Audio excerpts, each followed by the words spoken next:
year is 621 BC.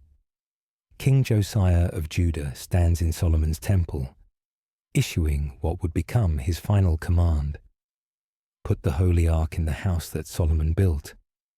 You need no longer carry it on your shoulders. These are the last words Scripture records about God's most sacred object, a royal decree that the golden chest must remain in the Holy of Holies forever. But what if a faithful guardian chose a different path? 35 years later, as Jerusalem fell to Babylon, the most sacred object in Israel's history had quietly vanished. The Babylonians catalogued every golden vessel, every bronze implement, every precious treasure they plundered from Solomon's temple. Yet nowhere in their meticulous records appears the Ark of the Covenant, the throne of the Almighty Himself. Tonight, we'll discover the hidden story of a forgotten guardian who may have undertaken the most sacred mission in human history. In the face of certain destruction, one man chose to preserve what mattered most, carrying out an act of quiet devotion that would echo through eternity. This isn't just ancient history, it's a gentle reminder that God's most precious gifts are often protected by those who serve in silence, offering you the same peaceful assurance that what's sacred in your own life remains under divine care. As you settle into this evening's journey, let your mind drift back to Mount Sinai, where something extraordinary was unfolding. Moses had been called up into the cloud-covered peak, where he would spend 40 days and nights in the presence of the Almighty. But God wasn't just giving him the 10 Commandments. He was revealing the blueprints for the most sacred object ever created by human hands. The instructions were breathtakingly detailed. Every measurement, every material, every ornament was specified with divine precision. The ark itself would be 2.5 cubits long, 1.5 cubits wide, and 1.5 cubits high. These weren't arbitrary dimensions. They reflected the perfect proportions of God's design for His earthly throne. The wood chosen was acacia, known for its durability and resistance to decay. This wasn't coincidence, but divine wisdom. Acacia wood was prized throughout the ancient world for its incredible density and natural resistance to insects and moisture, qualities that made it nearly indestructible. The ark would need to survive centuries, perhaps millennia, carrying the most precious objects in Israel's history. The acacia wood would not rot. This made it a perfect symbol for God's law, which lasts forever. Just as the promises He has made to you will endure through every season of uncertainty and change in your own life. But the wood was only the foundation. God commanded that the entire chest be overlaid with pure gold, inside and out. Gold, the most precious of metals, represented the divine nature of what the ark would contain. It wouldn't tarnish or corrode. Like God's truth, it would remain pure through the ages. In the same way, the spiritual treasures He has placed within your heart cannot be corrupted by the passing storms of this world. Around the top, skilled craftsmen would create a crown of gold, a molding that declared this object's royal status. This wasn't merely a container. It was the footstool of the King of the universe. Every detail proclaimed the majesty of the One who would dwell above it. The rings were equally significant. 4 golden rings cast and attached to the 4 corners, 2 on each side. Through these rings, poles of acacia wood overlaid with gold would be inserted, allowing the Levites to carry this sacred burden without ever touching it directly. Even in transport, the ark's holiness demanded reverence. But perhaps the most mysterious element was the mercy seat itself. Hammered from one solid piece of pure gold, it would serve as the lid of the ark. The Hebrew word kaporet suggests covering, but also atonement. This golden throne would be where God's justice and mercy met. where the blood of sacrifice would be sprinkled once each year. At each end of the mercy seat, 2 cherubim would be fashioned from the same piece of gold. These weren't the chubby angels of popular imagination, but mighty heavenly beings with faces turned toward the mercy seat and wings stretched out above it. Between these cherubim, in that sacred space, God promised to meet with Moses and speak to him. But between those golden wings settled something far more overwhelming. The terrifying, beautiful silence where the invisible God chose to dwell among his people. And in that sacred space, they had to approach a reality so dangerous that a human being could be consumed in an instant. Just how terrifying was the ark's power? It was the sheer weight of God's perfect justice, which is why what happened next was so crucial. Centuries later, something would be locked inside the ark that proved just how much grace was needed for the imperfect people carrying it. What were those 3 objects? The symbolism was profound. The cherubim, guardians of God's holiness, looked down upon the mercy seat where atonement would be made. Their wings created a canopy over the place where divine justice would be satisfied through sacrifice. Here, the unapproachable God would make himself accessible to his people. Every precious stone, every thread of blue, purple, and scarlet, every piece of fine linen in the tabernacle pointed toward this central object. The ark wasn't just furniture. It was the focal point of Israel's entire relationship with the divine. Without it, the tabernacle was merely a tent. With it, the tent became the dwelling place of the Most High. Consider the weight of what Moses was seeing in that mountain vision. He wasn't just receiving instructions for crafting religious artifacts. He was being shown the pattern of heavenly realities, the earthly copy of God's true throne room. The writer of Hebrews would later explain that these were shadows of the good things to come, but in Moses' day, they were the only way sinful humanity could approach a holy God. The precision of these instructions reveals something beautiful about God's character. He cares about details because details matter in relationship. Every specification was given out of love, creating a way for the infinite God to dwell among finite people without consuming them with his glory. But pause for a moment and imagine yourself in that sacred space. Picture the silence in the Holy of Holies. A silence so complete it seems to press against your ears like deep water. The only sound is the whisper of your own breath, unnaturally loud in the stillness. Your sandals make no sound on the smooth stone floor. The air itself feels thick, weighted with holiness. The only scent lingering is the faint trace of last year's incense, frankincense and myrrh, still clinging to the golden surfaces like a whispered prayer. Your skin prickles with an awareness beyond the physical. You approach the mercy seat, and you feel not just the weight of the golden chest before you, but something far more overwhelming, the terrifying, beautiful presence between the cherubim, where the invisible God chooses to dwell among his people. Here, in this small golden room, the very air seems to hum with the weight of eternity. Inside this magnificent golden chest, 3 objects would bear witness to the character and faithfulness of the Almighty. Each item told part of the story of God's relationship with his chosen people, and together they painted a complete picture of divine love. The first and most famous contents were the stone tablets of the law, not copies made by human hands, but the very stones inscribed by the finger of God himself on Mount Sinai.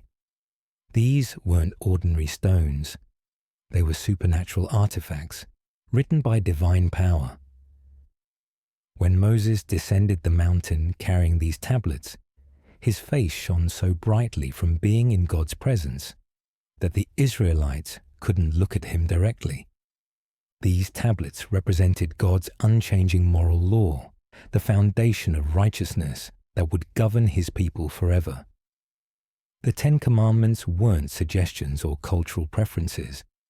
They were expressions of God's own character, as permanent and unshakable as the stones they were written upon.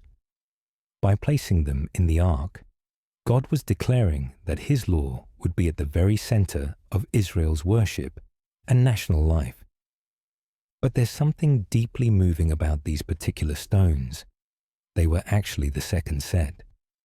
Moses had smashed the first tablets in righteous anger when he discovered the Israelites worshipping the golden calf. Yet God, in his mercy, had called Moses back up the mountain to receive the law again. These stones in the ark bore witness not just to God's holiness, but to his willingness to restore what human sin had broken. The second object was Aaron's rod that budded. This wasn't just any staff. It was the rod that had settled once and for all who had the right to serve as priests in Israel. When Korah and his followers challenged Aaron's authority, claiming they too could serve as priests, God commanded that rods from each tribal leader be placed overnight in the tabernacle. Only Aaron's rod, representing the tribe of Levi, had miraculously sprouted buds, blossomed, and produced almonds by morning.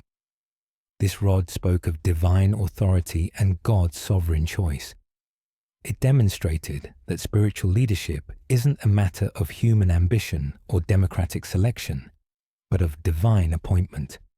The dead wood that came to life overnight was a powerful symbol of resurrection power, pointing forward to the ultimate high priest who would conquer death itself. Think about the message this rod conveyed every time the high priest looked upon it. Leadership in God's kingdom comes not through force or politics, but through divine calling and supernatural enablement. The budded rod reminded every generation that God raises up whom he chooses, and his choices are confirmed by his power, not human approval. The third treasure was a golden pot containing manna, the bread from heaven that had sustained Israel throughout their wilderness wandering. For 40 years, 6 days each week, this mysterious food had appeared on the ground around the camp. It was perfectly nutritious, satisfying, and miraculous, but it couldn't be stored or hoarded. Each day's provision was exactly enough, teaching the people to depend on God's daily faithfulness. This pot of manna represented God's faithful provision. Even when his people grumbled and complained, even when they longed for the foods of Egypt, God continued to feed them. The manna was a daily reminder that he could be trusted to meet every need, that his provision was both supernatural and sufficient. But the manna also spoke of something deeper. Jesus himself would later declare, "I am the bread of life. Your fathers ate the manna in the wilderness, and they died. This is the bread that comes down from heaven, so that one may eat of it and not die." The preserved manna in the ark pointed forward to the true bread from heaven, who would give eternal life to all who believed in him. Together, these three objects created a complete testimony. The stone tablets revealed God's holiness and righteousness, his perfect standards that must be met. Aaron's rod demonstrated his authority and power, his right to choose how he would be approached and served. The golden pot of manna showed his love and faithfulness, his commitment to provide for and sustain his people. Every time the high priest entered the Holy of Holies on the Day of Atonement, he was surrounded by these witnesses. The law reminded him of humanity's need for forgiveness. The rod assured him of his divine calling to make intercession. The manna encouraged him of God's faithful love for the people he represented. These weren't museum pieces or religious curiosities. They were living testimonies to the character of the God who had chosen to dwell among his people. Each object told part of the story of salvation, pointing toward the day when God's law would be perfectly fulfilled, his authority fully recognized, and his provision eternally enjoyed. Of the three objects in the ark, the law, the rod, and the manna, which symbol resonates most with your faith journey right now? Let me know in the comments below. God doesn't leave his most important work to chance. When it came time to build the Ark of the Covenant, he didn't simply give Moses the blueprints and hope for the best. Instead, he chose a specific craftsman and filled him with supernatural ability to complete this sacred task. The man God selected was Bezalel from the tribe of Judah. His name means "in the shadow of God," and that's exactly where he would work, under divine protection and guidance as he crafted the most holy object on earth. But Bezalel wasn't chosen for his natural talents alone. Scripture tells us that God filled him with his Spirit, giving him wisdom, understanding, and knowledge in all kinds of craftsmanship. This was the first recorded instance of the Holy Spirit empowering someone for artistic work. God cared so deeply about the beauty and precision of the ark that he supernaturally equipped Bezalel with skills beyond human ability. Every hammer blow, every careful measurement, every delicate detail of the gold work was guided by divine inspiration. Working alongside Bezalel was Oholiab from the tribe of Dan. God had given him complementary skills, and together, these two men would oversee not just the construction of the ark, but all the furnishings of the tabernacle. They weren't working alone. God had also put wisdom in the hearts of all the skilled craftsmen who would help with this monumental task. The construction process itself was an act of worship. The finest materials had been donated by the Israelites. Gold from their Egyptian jewelry, silver from the temple tax, bronze from their mirrors and vessels. The people had given so generously that Moses actually had to command them to stop bringing offerings. Their hearts were stirred to contribute to God's dwelling place among them. Imagine the reverence with which Bezalel approached each day's work. He knew he wasn't just building furniture. He was creating the earthly throne of the King of the universe. Every joint had to be perfect, every surface flawless. The gold overlay couldn't have any gaps or imperfections. The mercy seat had to be hammered from one solid piece, requiring incredible skill and patience. The cherubim presented perhaps the greatest challenge. These mighty angelic beings had to be fashioned from the same piece of gold as the mercy seat itself. Their faces, their wings, their posture. Everything had to reflect the majesty and holiness of the heavenly beings they represented. Bezalel had never seen a cherub, yet through divine inspiration, he knew exactly how to shape them. When the work was finally complete, something extraordinary happened. Moses inspected every detail of the ark and all the tabernacle furnishings. Scripture records that he saw they had done the work exactly as the Lord had commanded. Every specification met, every measurement precise, every detail perfect. Then Moses blessed the work and the workers. But the true test came during the consecration ceremony. When the ark was finally placed in the Holy of Holies and the tabernacle was set up according to God's instructions, the cloud of the Lord's presence filled the entire structure. The glory was so intense that even Moses couldn't enter the tent of meeting. God had taken up residence in the sanctuary his people had built for him. Above the mercy seat, between the cherubim, the invisible presence of the Almighty settled like a king upon his throne. This was the moment everything had been pointing toward. God dwelling among his people, accessible yet holy, near yet transcendent. The careful craftsmanship of Bezalel had created not just a beautiful object, but a meeting place between heaven and earth.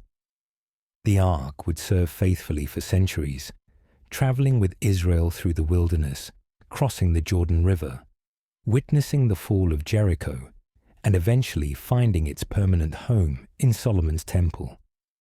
Through all these journeys and adventures, the divine craftsmanship would prove itself. The gold wouldn't tarnish, the wood wouldn't decay, the joints wouldn't loosen. God's work, carried out through human hands, would endure. This teaches us something profound about how God works in the world. He could have simply spoken the ark into existence, but instead he chose to work through human creativity and skill. He empowered Bezalel and Oholiab, not by replacing their abilities, but by supernaturally enhancing them. The result was both fully divine and fully human, a perfect collaboration between heaven and earth. The moment had finally arrived. After months of careful construction and preparation, the tabernacle stood complete in the wilderness camp of Israel. The Ark of the Covenant rested in its appointed place within the Holy of Holies, and the cloud of God's presence had descended to fill the sacred space. Now began one of the most remarkable journeys in human history. 40 years of wandering through the desert with the very presence of God leading the way. When it was time for the camp to move, the process was both beautiful and precise.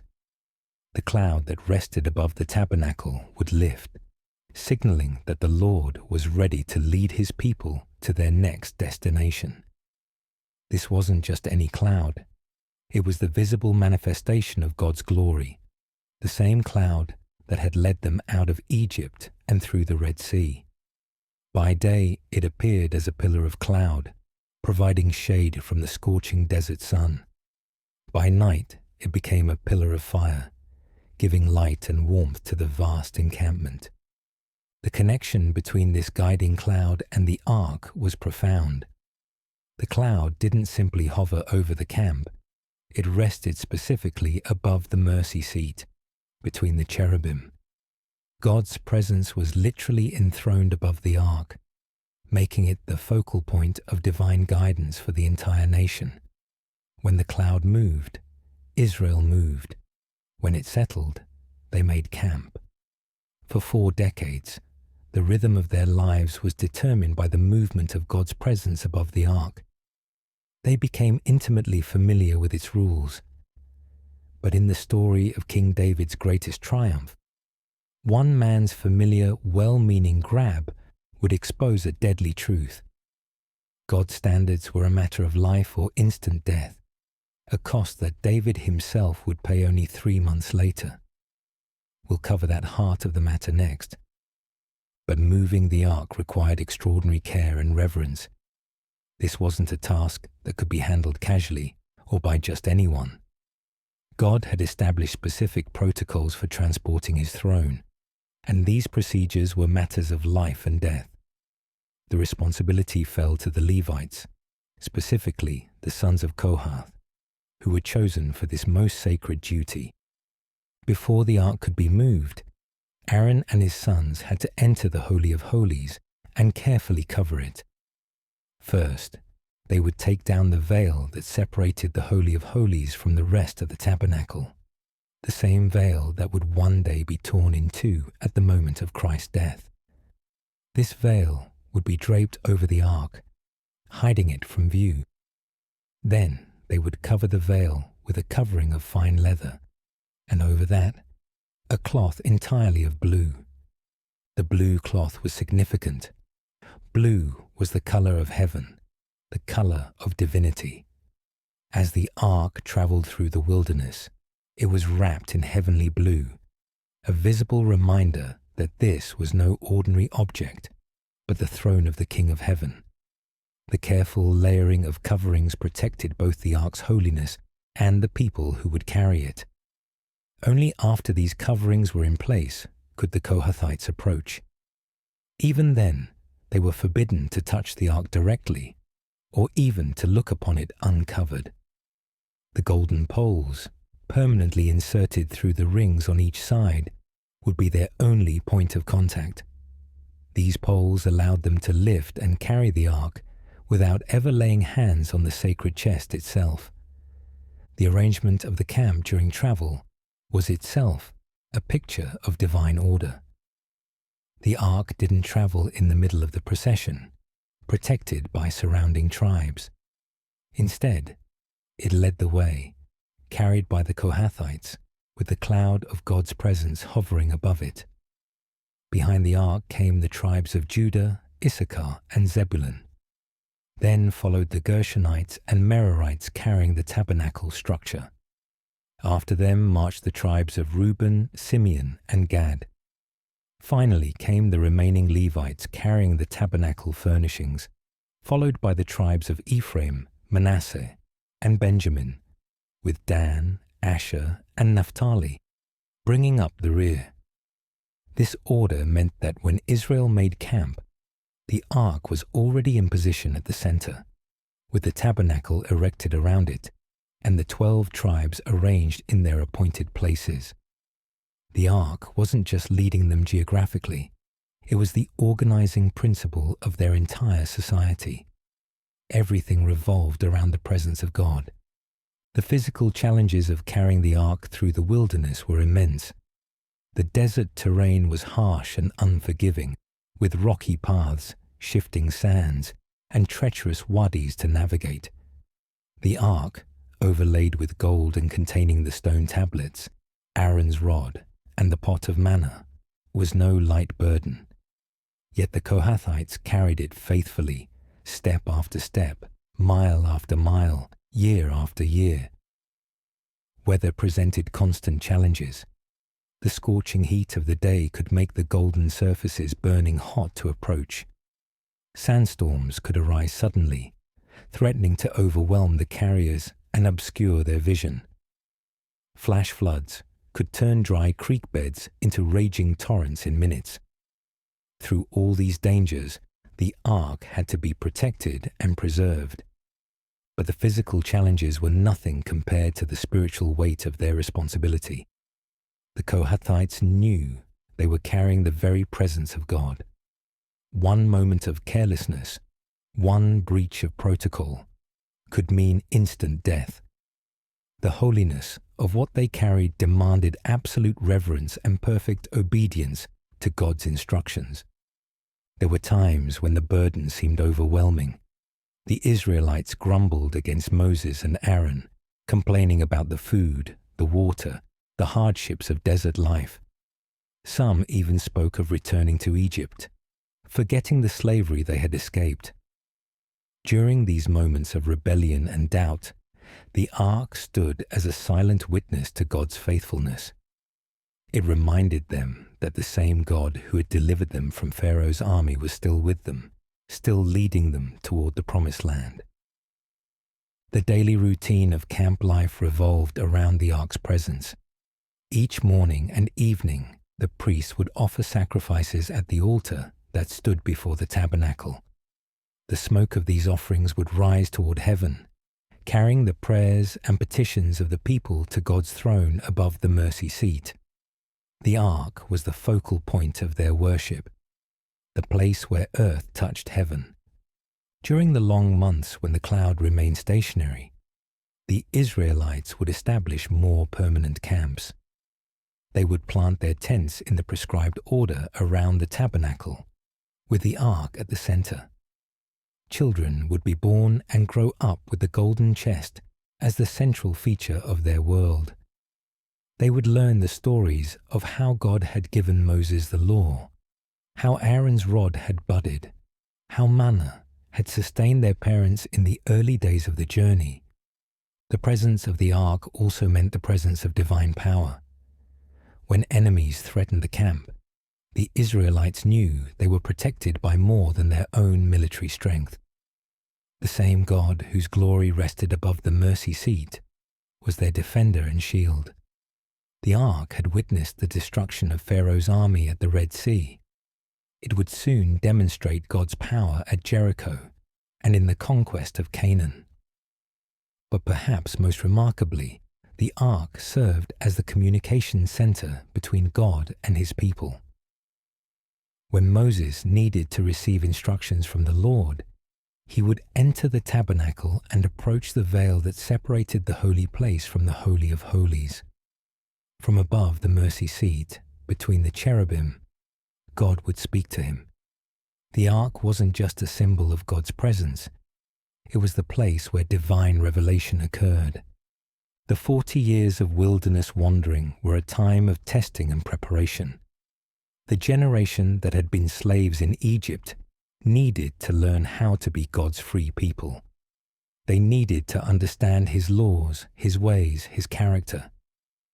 The ark was central to this education. It taught them about holiness, that God is set apart and must be approached with reverence. It taught them about grace, that despite their failures and complaints, God remained with them. It taught them about faithfulness, that the same God who had promised to bring them to the promised land would surely fulfill His word. As the years passed, the Kohathites who carried the ark aged and were replaced by their sons, who in turn trained their own sons in the sacred duty. The techniques for safely transporting the ark were passed down through generations, along with the stories of God's faithfulness during the journey.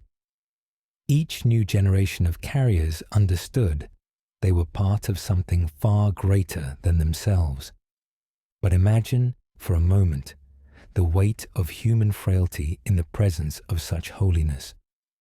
Picture Eleazar, a young Kohathite on his first year carrying the ark. It's a particularly treacherous day. The path winds along a cliff edge, and his sandaled foot slips on a patch of wet rock made slick by morning dew. His shoulder dips, the golden pole shifts. For one horrifying heartbeat, his grip loosens on the sacred burden. Time freezes. His heart hammers against his ribs. Sweat breaks across his forehead despite the morning chill. Behind him, he hears his father's sharp intake of breath. The entire procession stops. 2 million people hold their breath. In that terrible moment, Eleazar sees his own death, not from the fall, but from the consuming fire of God's holiness if the ark should touch the ground. His muscles scream as he fights to regain his grip, his knuckles white around the golden pole. When he finally steadies himself, when the ark is secure again on his shoulder, the relief that washes through the camp is almost audible. But Eleazar knows, they all know, how close they came to witnessing the terrible power that dwells between the cherubim. It's not just the fear of dropping a precious object. It's the bone-deep knowledge that they carry the very presence of the Almighty, and one moment of carelessness could mean death. The wilderness years also established patterns that would continue for centuries.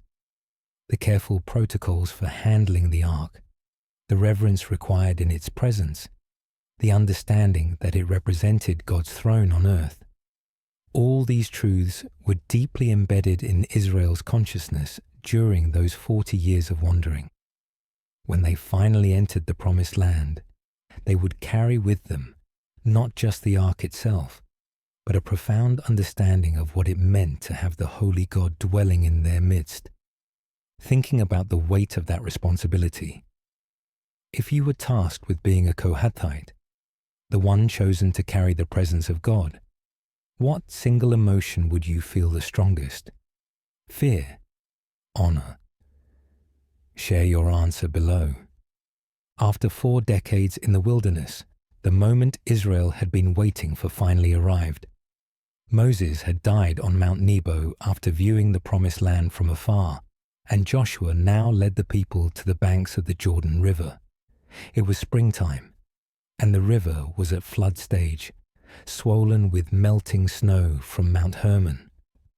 The rushing waters stretched far beyond their normal banks, creating what seemed like an impossible barrier to the promised land. But God had a plan that would demonstrate once again the power of the Ark of the Covenant. The instructions Joshua received were both specific and faith-requiring. The priest carrying the ark would lead the procession, walking directly toward the flooding river. The people were to follow at a distance of about 2,000 cubits, roughly 3,000 feet, maintaining respectful separation from the sacred object that would soon part the waters. The symbolism was profound. Just as the ark had led Israel through 40 years of wilderness wandering, it would now lead them into their inheritance. The same presence of God that had guided them through the desert would open the way into the land of promise.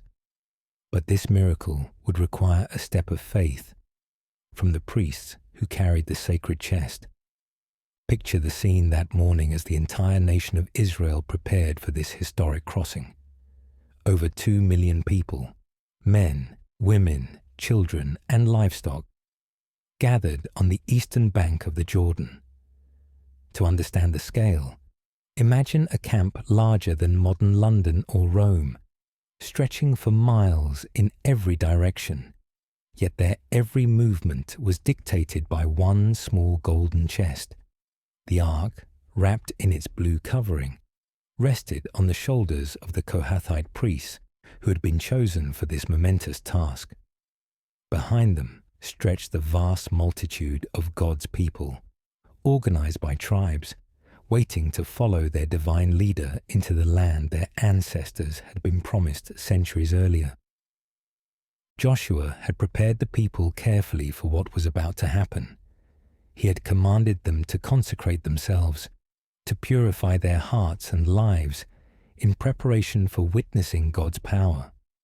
He had explained that the living God would drive out the inhabitants of the land before them: the Canaanites, Hittites, Hivites, Perizzites, Girgashites, Amorites, and Jebusites.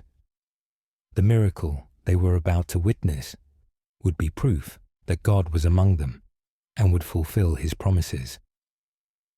The priests carrying the ark approached the water's edge with reverent determination.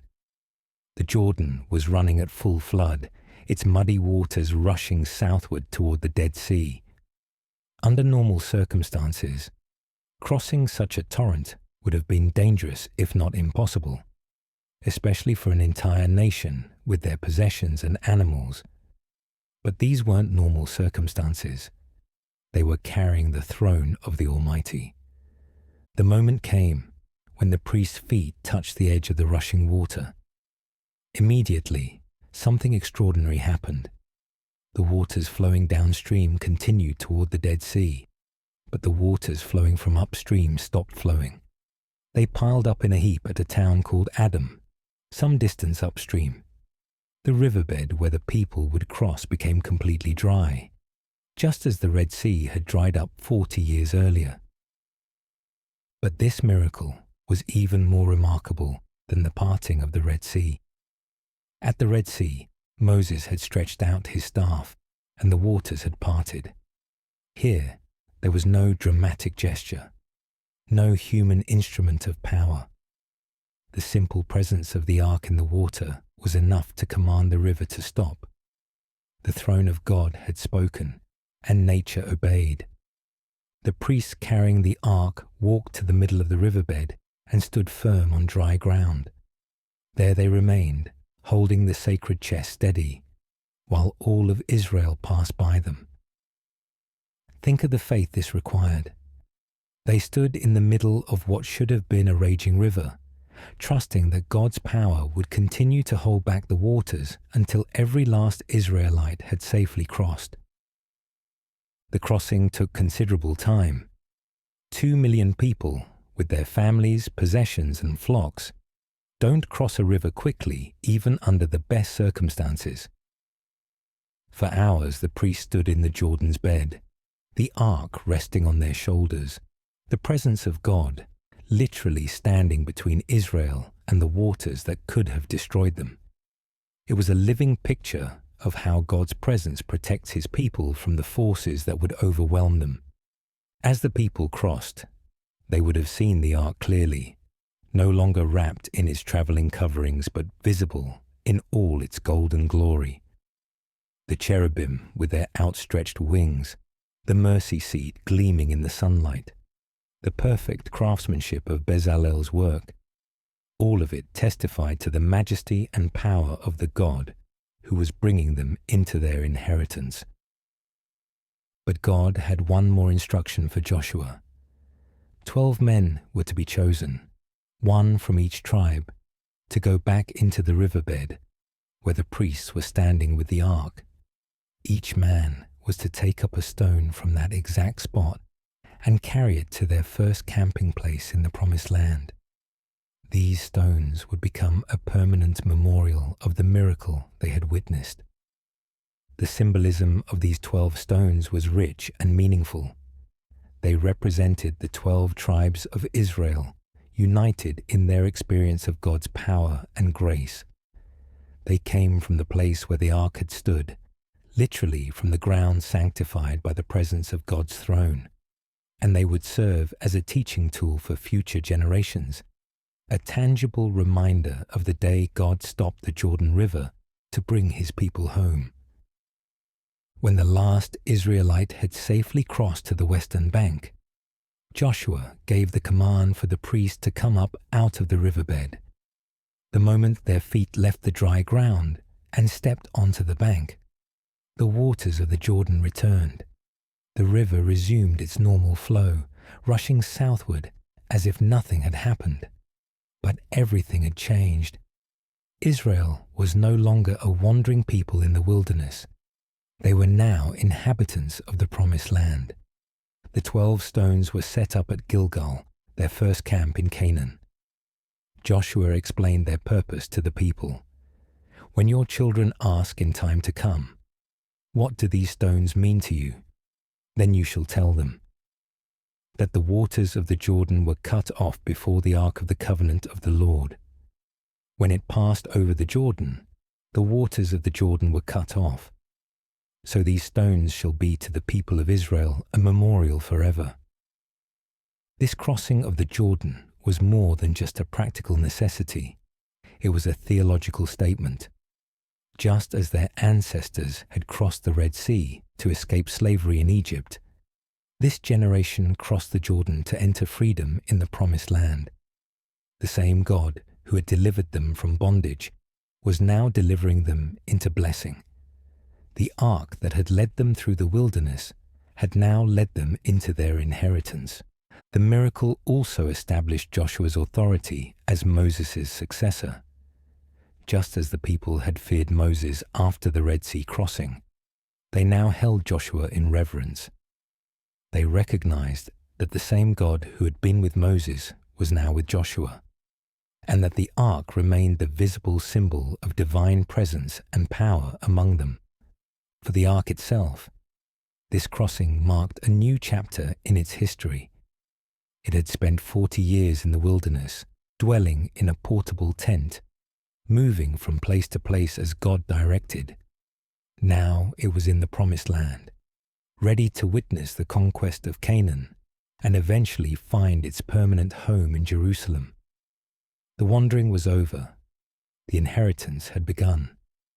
Years had passed since the Jordan crossing, and the Ark of the Covenant had witnessed Israel's conquest of the Promised Land. It had been present at the fall of Jericho, had travelled with the armies of the Lord through victory after victory, and had finally come to rest at Kiriath Jearim in the house of Abinadab. There it remained for decades, almost forgotten, while Israel struggled with the Philistines and eventually crowned their first king Saul. But now a new king ruled in Israel. David, the shepherd boy who had slain Goliath, the warrior poet who had united the tribes and captured Jerusalem. David's heart burned with a holy desire to bring the Ark of the Covenant to his new capital city. He understood something that many had forgotten, that Israel's true strength didn't come from armies or alliances, but from the presence of God dwelling among them. The plan seemed perfect. David gathered 30,000 chosen men of Israel, the finest warriors and leaders from every tribe. This would be a celebration worthy of the Ark's importance, a grand procession that would demonstrate Israel's devotion to their God. The king himself would lead the parade, and all Israel would rejoice as God's throne was brought to the city of David. At Kiriath Jearim, they carefully loaded the ark onto a new cart, specially built for this momentous occasion. The cart was beautiful, crafted from the finest wood, designed to transport the sacred chest with dignity and honor. Uzzah and Ahio, sons of Abinadab in whose house the ark had rested, were chosen to guide the cart. They knew the ark better than anyone, having grown up in its presence. Who better to ensure its safe transport? The procession began with tremendous joy and celebration. David and all Israel danced before the Lord with all their might, singing songs of praise and thanksgiving. The sound of lyres, harps, tambourines, sistrums, and cymbals filled the air. It was a festival of worship, a national celebration of God's return to his rightful place at the center of Israel's life. But something was terribly wrong, though no one realized it at first. In their enthusiasm and good intentions, they had forgotten something crucial: God's specific instructions for how the ark was to be transported. The golden chest wasn't meant to be carried on a cart, no matter how beautiful or well-intentioned. God had commanded that it be carried on the shoulders of the Levites, using the golden poles that passed through the rings on its sides. The oversight seemed minor, almost trivial. After all, the Philistines had once transported the ark on a cart when they returned it to Israel, and God hadn't struck them down. Surely good intentions and sincere worship would cover any technical violations of ancient protocols. The heart mattered more than the method, didn't it? As the joyful procession made its way along the road, the oxen pulling the cart stumbled. Perhaps they hit a rut or a stone in the path. The cart lurched suddenly, and the ark, God's throne, the most sacred object on earth, began to slide toward the edge. In that split second, disaster seemed imminent. The golden chest might fall to the ground, suffering damage or dishonor. Uzzah's reaction was instinctive and well-meaning. He had lived with the ark for years, had probably cleaned around it, had certainly developed a familiarity with its presence. Seeing it about to fall, he reached out his hand to steady it, to prevent what seemed like a catastrophe. His motives were pure. He wanted to protect God's sacred throne from harm. But the moment Uzzah's hand touched the ark, he fell dead beside the cart. The celebration stopped instantly. The music died away. The dancing ceased. In the space of a heartbeat, joy turned to horror. Worship became mourning, and triumph transformed into tragedy. God's anger had been kindled against Uzzah, and he had paid for his presumption with his life. David's reaction was complex and deeply human. First came shock. How could such a thing happen during an act of worship? Then anger flared. Why had God struck down a man who was trying to help? The king named that place Perez Uzzah, meaning the breaking forth of Uzzah, because the Lord had broken out against him. David felt betrayed, confused, and afraid. How could he continue bringing the ark to Jerusalem after such a terrifying display of divine wrath? But slowly, as the initial shock wore off, understanding began to dawn. God hadn't acted capriciously or cruelly. His holiness demanded reverence, and his instructions weren't suggestions to be modified based on human wisdom or good intentions. The ark wasn't just a religious symbol or a piece of sacred furniture. It was the throne of the Almighty, and approaching it required absolute obedience to his commands. Uzzah's familiarity with the ark had bred a dangerous presumption. Living in its presence for years, he had perhaps forgotten its awesome holiness. The casual touch that cost him his life revealed a heart that had lost its proper fear of God. His good intentions couldn't excuse his violation of divine protocol. God's holiness cannot be approached carelessly, regardless of the sincerity of our motives. David was too afraid to continue the journey to Jerusalem that day. Instead, he turned aside and left the ark in the house of Obed-Edom, the Gittite. For 3 months, the sacred chest remained there while David wrestled with what had happened and sought to understand God's requirements for its proper transport. During those 3 months, something remarkable occurred. The Lord blessed Obed-Edom and all his household because of the ark's presence. His crops flourished, his flocks multiplied, his family prospered. The same presence that had brought death to Uzzah brought life and blessing to those who received it with proper reverence. The ark hadn't changed. The difference lay in the hearts and attitudes of those who housed it. When David heard of Obed-Edom's blessing, he realized his mistake. The problem hadn't been with bringing the ark to Jerusalem. It had been with how they had attempted to transport it.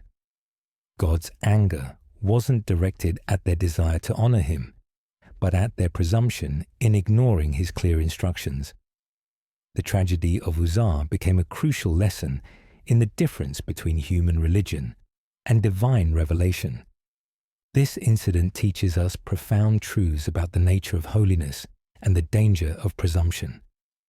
Good intentions cannot substitute for obedience. Familiarity with sacred things must never breed contempt or carelessness. God's standards don't change based on our circumstances or sincere desires to serve Him. His holiness remains constant, demanding reverence and exact obedience to His revealed will. The tragedy also reveals the mercy hidden within divine judgment. Uzzah's death served as a warning to all Israel about the seriousness of approaching God properly. It reminded them that the ark wasn't just a national treasure or lucky charm, but the actual throne of the living God. His presence among them was both a tremendous privilege and an awesome responsibility. 3 months after the tragedy of Uzzah, David's heart was ready to try again. But this time, everything would be different. The king had spent those months studying the ancient writings, consulting with the priests and Levites, learning exactly how God required his throne to be transported. No more new cart, no more human innovations. This time, they would follow God's instructions precisely. When David finally commanded that the ark be brought to Jerusalem, the preparations were meticulous. Only the Levites would carry it, using the golden poles as God had commanded Moses centuries earlier. The sons of Kohath sanctified themselves for this sacred duty, understanding the weight of responsibility that rested on their shoulders. They had learned from Uzzah's fate that God's holiness demanded exact obedience. The second attempt was a triumph of worship and reverence. Every 6 steps the procession took, David offered sacrifices of oxen and fatlings. The king himself, wearing only a linen ephod, danced before the Lord with all his might. The sound of celebration filled the air, trumpets, cymbals, harps, and the joyful voices of thousands of Israelites welcoming God's presence into their capital city. When the ark finally reached Jerusalem and was placed in the tent David had prepared for it, the king's joy was complete. He offered burnt offerings and peace offerings before the Lord, blessed the people in the name of the Lord of hosts, and distributed food to every person in the vast crowd. The ark had found a temporary home in David's city, but the king's heart harbored an even grander vision. David's desire to build a permanent house for the ark burned within him like fire. Each evening, as he walked through his magnificent palace of cedar and stone, the contrast pierced his heart like a thorn. Here he was, a former shepherd boy, now dwelling in rooms lined with the finest wood from Lebanon, sleeping on silk cushions, eating from golden vessels. Yet the God who had lifted him from the sheep fields, who had delivered Goliath into his hands, who had given him victory after victory, this same God still dwelt in a tent. The thought haunted David's quiet moments. When he knelt in prayer, he could picture the ark in its simple tent dwelling, the same portable structure that had sheltered it in the wilderness. How could he, a man of dust, enjoy such luxury while the King of the universe remained in temporary quarters? The shame of it weighed on him more than his crown. It felt like the deepest ingratitude, as if he had invited the Most High to dinner and then seated him at a folding table while he himself reclined on a throne. When David shared this burden with Nathan the prophet, his voice carried the ache of a heart desperate to honor the one who had honored him. The initial response was encouraging. "Go, do all that is in your heart, for the Lord is with you." But that night, God spoke to Nathan with a different message. The Lord reminded David of his faithfulness, how he had taken him from following sheep to become ruler over Israel, how he had been with him wherever he went, how he had cut off his enemies and made his name great. But the temple would not be David's work to complete, because David was a man of war who had shed blood. His son would be the one to build God's house. The promise that followed was breathtaking. God would establish David's throne forever. His son would build the temple, and God would be a father to him. David's house, his kingdom, and his throne would be established forever. The covenant God made with David that night would echo through the centuries, pointing forward to the ultimate son of David, who would reign eternally. Though disappointed that he wouldn't build the temple himself, David threw himself into preparations for the project. He gathered materials on a scale that defied imagination: gold, silver, bronze, iron, wood, and precious stones in quantities that would make the temple one of the wonders of the ancient world. He organized the Levites into their service divisions, appointed musicians and gatekeepers, and created detailed plans for every aspect of temple worship. When Solomon ascended to the throne, the temple construction began immediately. The site David had chosen was Mount Moriah, the very place where Abraham had been willing to sacrifice Isaac, where God had provided a ram in the thicket. Now God would provide the ultimate sacrifice, and the temple built on this mountain would point forward to that greater reality. The construction took 7 years and employed thousands of workers. The finest craftsmen from Israel and Phoenicia labored together to create something that would reflect the glory of the God who would dwell there. The temple was built with stone prepared at the quarry, so that no hammer, axe, or iron tool was heard in the house while it was being built. Even the construction process honored the peace that would characterize God's dwelling place. The temple itself was twice the size of the tabernacle, but followed the same basic pattern. The holy place contained the golden altar of incense, the table for the bread of the presence, and 10 golden lampstands.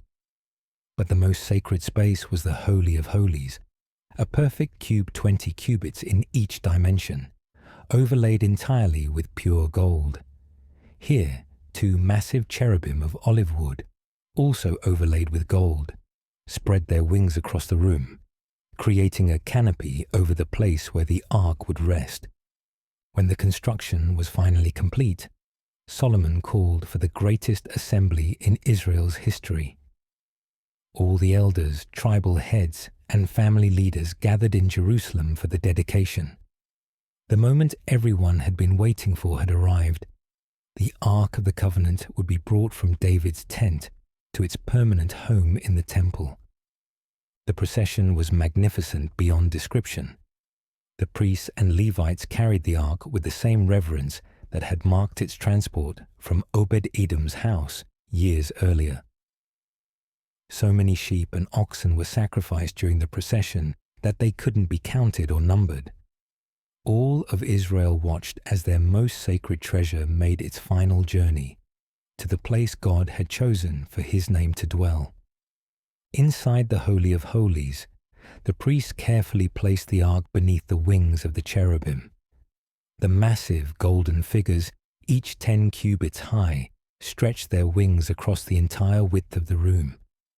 Their outer wings touched the walls, while their inner wings met above the ark, creating a perfect canopy over the mercy seat. The poles used to carry the ark were so long that their ends could be seen from the holy place, though not from outside the temple. When the priests withdrew from the holy place, something extraordinary happened. The cloud of the Lord's glory filled the temple with such intensity that the priests couldn't continue their service. The same cloud that had led Israel through the wilderness, that had filled the tabernacle when Moses completed its construction, now took possession of Solomon's temple. God had come to dwell in the house built for his name. The temple was magnificent, the ark was home, and God's glory was manifest. Yet, in just over 300 years, this ark would vanish. What political rival, what enemy king, what act of defiance was so great that this physical throne of God could be removed from its ultimate resting place? Solomon's response was one of awe and worship. Standing before the altar with all Israel watching, he spread his hands toward heaven and prayed one of the most beautiful prayers recorded in Scripture. He acknowledged that heaven itself couldn't contain God, yet he had chosen to put his name in this place. He asked God to hear the prayers offered toward this temple and to forgive his people when they sinned. The dedication ceremony lasted 14 days. The bronze altar Solomon had made couldn't accommodate all the offerings, so the king consecrated the middle of the court and offered burnt offerings, grain offerings, and peace offerings there. The celebration was so extensive that people came from as far as the entrance of Hamath to the brook of Egypt. When Solomon finally dismissed the people, they went home joyful and glad of heart for all the goodness the Lord had shown to David and Israel. But the true significance of the temple wasn't just architectural or ceremonial, it was theological. For the first time since the wilderness wandering, the ark had a permanent home. No more moving from place to place, no more temporary arrangements. God's throne was established in Jerusalem, making it the center of worship for all Israel and, ultimately, for all nations. The temple also represented the fulfillment of promises made centuries earlier. God had told Moses that he would choose a place for his name to dwell. He had promised David that his son would build a house for the Lord. Now both promises were fulfilled in Solomon's magnificent temple, with the Ark of the Covenant at its heart. The glory of the temple was built for all people. The cost of remaining in that glory, however, was paid by just one man in one moment, once per year. Once each year, on the 10th day of the 7th month, the most solemn and sacred ceremony in Israel's religious calendar took place. The Day of Atonement was the one day when a human being could enter the Holy of Holies and approach the Ark of the Covenant directly.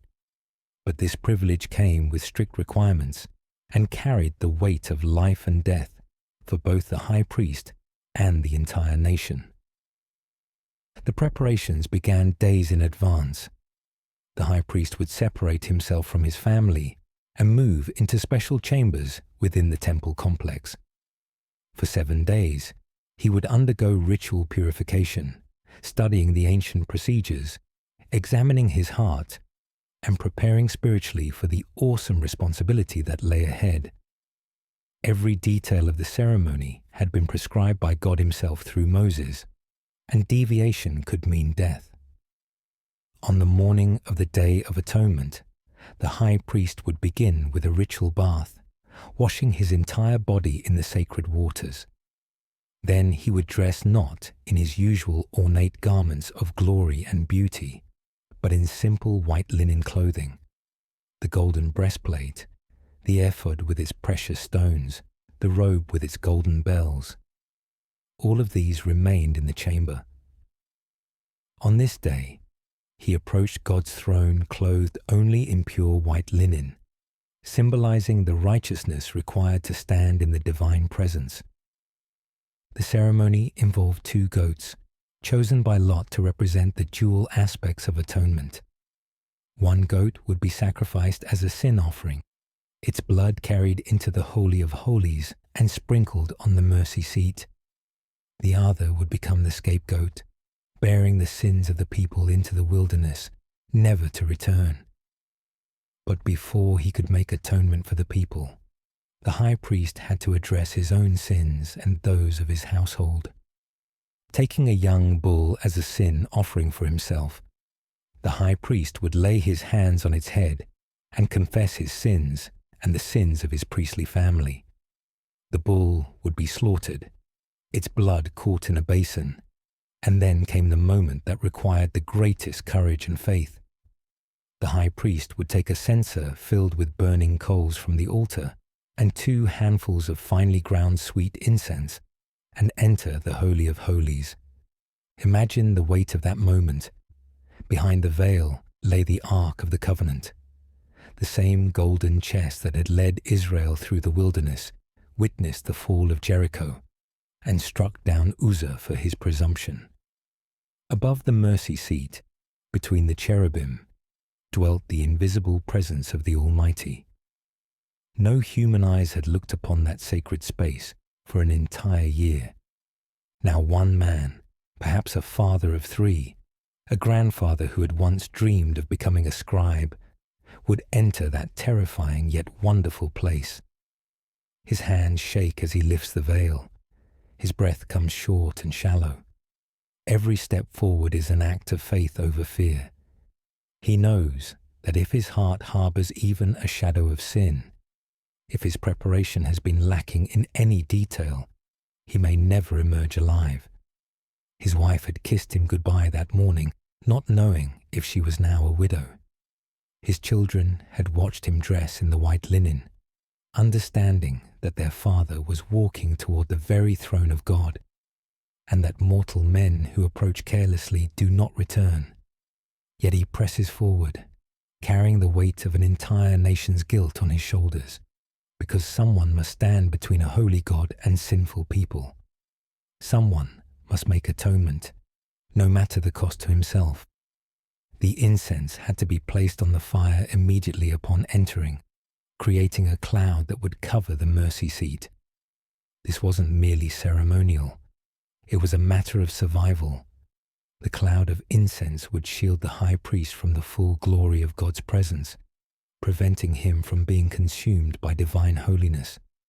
Even then, tradition tells us that a rope was tied around the high priest's ankle, so that if he died in the Holy of Holies, his body could be pulled out without anyone else having to enter.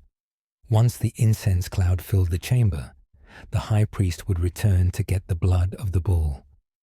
With trembling hands, he would sprinkle it on the mercy seat and 7 times in front of it.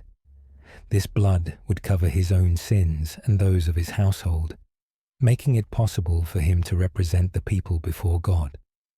Only after his own atonement was complete could he proceed with the national ceremony. The goat chosen by lot for the Lord would then be sacrificed, and its blood carried into the Holy of Holies, just as the bull's blood had been. But this time, the sprinkling was for the sins of all Israel. Every transgression, every rebellion, every failure of the past year was being covered by the blood on the mercy seat. The high priest bore the spiritual weight of an entire nation as he performed this sacred duty. The mercy seat itself was the focal point of this ceremony.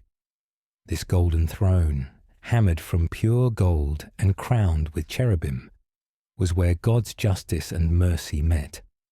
The blood sprinkled there didn't appease an angry deity, but satisfied the demands of divine holiness. It demonstrated that sin had been dealt with, that the barrier between God and his people had been removed for another year. After completing the blood ritual in the Holy of Holies, the high priest would emerge and place his hands on the head of the living goat, The scapegoat. In one of the most dramatic moments of the ceremony, he would confess all the sins of Israel over this animal, symbolically transferring the guilt of the nation to the innocent substitute. The goat would then be led away into the wilderness by a designated man, carrying the sins of Israel to a place where they would never return. The symbolism was profound and pointed forward to greater realities. The high priest represented all humanity in our need for someone to stand between us and a holy God. The blood on the mercy seat pointed to the ultimate sacrifice that would satisfy divine justice once and for all.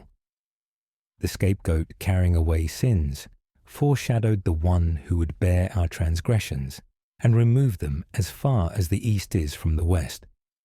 But the ceremony wasn't complete until the high priest had changed his clothes again, offered additional sacrifices, and blessed the people. Only then could the nation rest assured that their sins had been forgiven for another year. The Day of Atonement was both the most solemn and the most joyful day in Israel's calendar. Solemn because of the seriousness of sin, joyful because of the certainty of forgiveness. The Ark of the Covenant was central to all of this. Without the mercy seat, there would be no place for the blood to be applied. Without the Holy of Holies, there would be no meeting place between God and humanity. The golden chest wasn't just furniture in the temple. It was the throne of grace where mercy triumphed over judgment, where divine love found a way to embrace sinful people without compromising divine holiness. Year after year, generation after generation, this ceremony continued. High priests grew old and died, to be replaced by their sons. Kings rose and fell. Nations threatened and were defeated. But the Day of Atonement remained constant. The Ark remained in its place, and God's mercy remained available to all who approached him, according to his appointed way. The ceremony had a temporary job. The fact that it had to be done every single year showed that the blood of animals could never truly take away sin forever. It could cover transgression for a time, but it couldn't change the human heart or provide eternal redemption. The Day of Atonement was a shadow pointing forward to the substance, the perfect high priest who would enter the true Holy of Holies with his own blood, obtaining eternal redemption for all who believe. As you settle into rest tonight, consider this profound truth. The high priest walked into that terrifying sacred space, clothed in simple white linen, symbolizing not his own purity, but the desperate need for it. Every careful step, every drop of blood sprinkled on the mercy seat, every trembling breath in the presence of the Almighty, all of it was the cost of your freedom. Someone had to walk through the fire of divine holiness so that you could find peace. Someone had to bear the weight of approaching God's throne so that you could rest safely in his presence. Tonight, as you drift toward sleep, you can rest without fear, because that ultimate price has already been paid. The terror he faced means the peace you feel right now. The year was 621 BC, and a young king named Josiah sat on the throne of Judah. At just 26 years old, he had already begun the most sweeping religious reforms in his nation's history. The temple had fallen into disrepair during the reigns of his wicked predecessors, and Josiah was determined to restore not just the building, but the heart of true worship that had been lost for generations. During the temple renovations, something extraordinary happened. Hilkiah, the high priest, was overseeing the work when he made a discovery that would change everything. Hidden away, forgotten and covered with dust, was a scroll containing the book of the law, likely the book of Deuteronomy itself, written by Moses centuries earlier. When this ancient text was read to King Josiah, he tore his clothes in anguish, realizing how far his people had strayed from God's commands. the rediscovered law became the foundation for Josiah's reforms. He destroyed the high places where false gods were worshipped, broke down the altars of Baal, and removed the pagan priests who had led Israel into idolatry. The Asherah poles were cut down and burned. The horses dedicated to the sun god were removed from the temple entrance. Every trace of false worship was systematically eliminated from the land. But Josiah's greatest desire was to restore proper worship of the true God in his temple. The Passover celebration, neglected for generations, was reinstated with unprecedented grandeur. The king provided thousands of lambs and goats for the people's Passover offerings, along with cattle for the priests and Levites. It was a celebration unlike any since the days of Samuel the prophet. In the midst of these reforms, Josiah gave a command that would prove to be historically significant beyond measure. Speaking to the Levites who taught all Israel and were holy to the Lord, he said, "Put the holy ark in the house that Solomon, the son of David, king of Israel, built. You need no longer carry it on your shoulders. Now serve the Lord your God and his people Israel." These words, recorded in 2 Chronicles 35:3, represent the last biblical mention of the Ark of the Covenant. Think about the weight of that moment. For centuries, the golden chest had been the centerpiece of Israel's worship, the visible symbol of God's presence among his people. It had led them through the wilderness, witnessed their greatest victories, and dwelt in Solomon's temple for nearly 400 years. Now, in what seemed like a routine administrative instruction, it disappears from the biblical record forever. Why did Josiah need to command the Levites to return the ark to its proper place? The text suggests it had been removed from the Holy of Holies, possibly during the reigns of his idolatrous predecessors. King Manasseh, Josiah's grandfather, had set up carved images in the temple and built altars to false gods in the very courts, where only the Lord should be worshipped.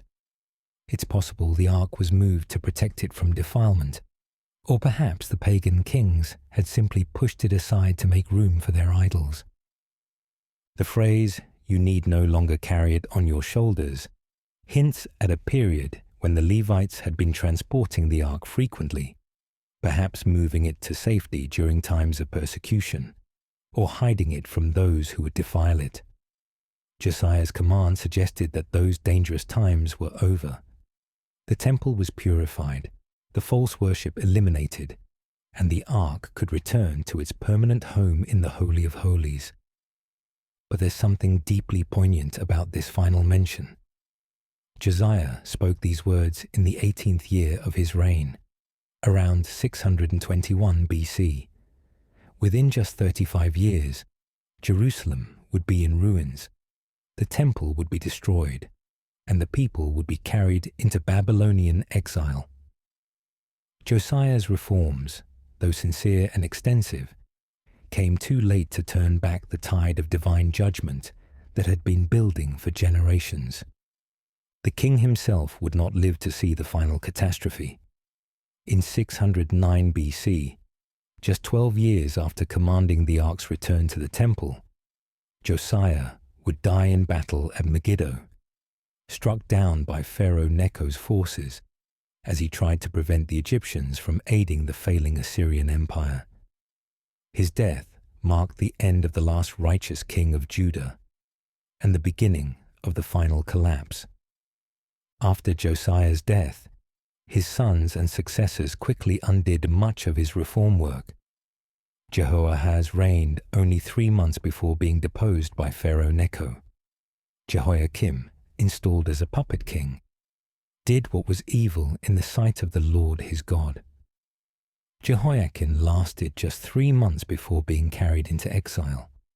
Finally, Zedekiah, the last king of Judah, did what was evil in the sight of the Lord and rebelled against Nebuchadnezzar, sealing Jerusalem's fate.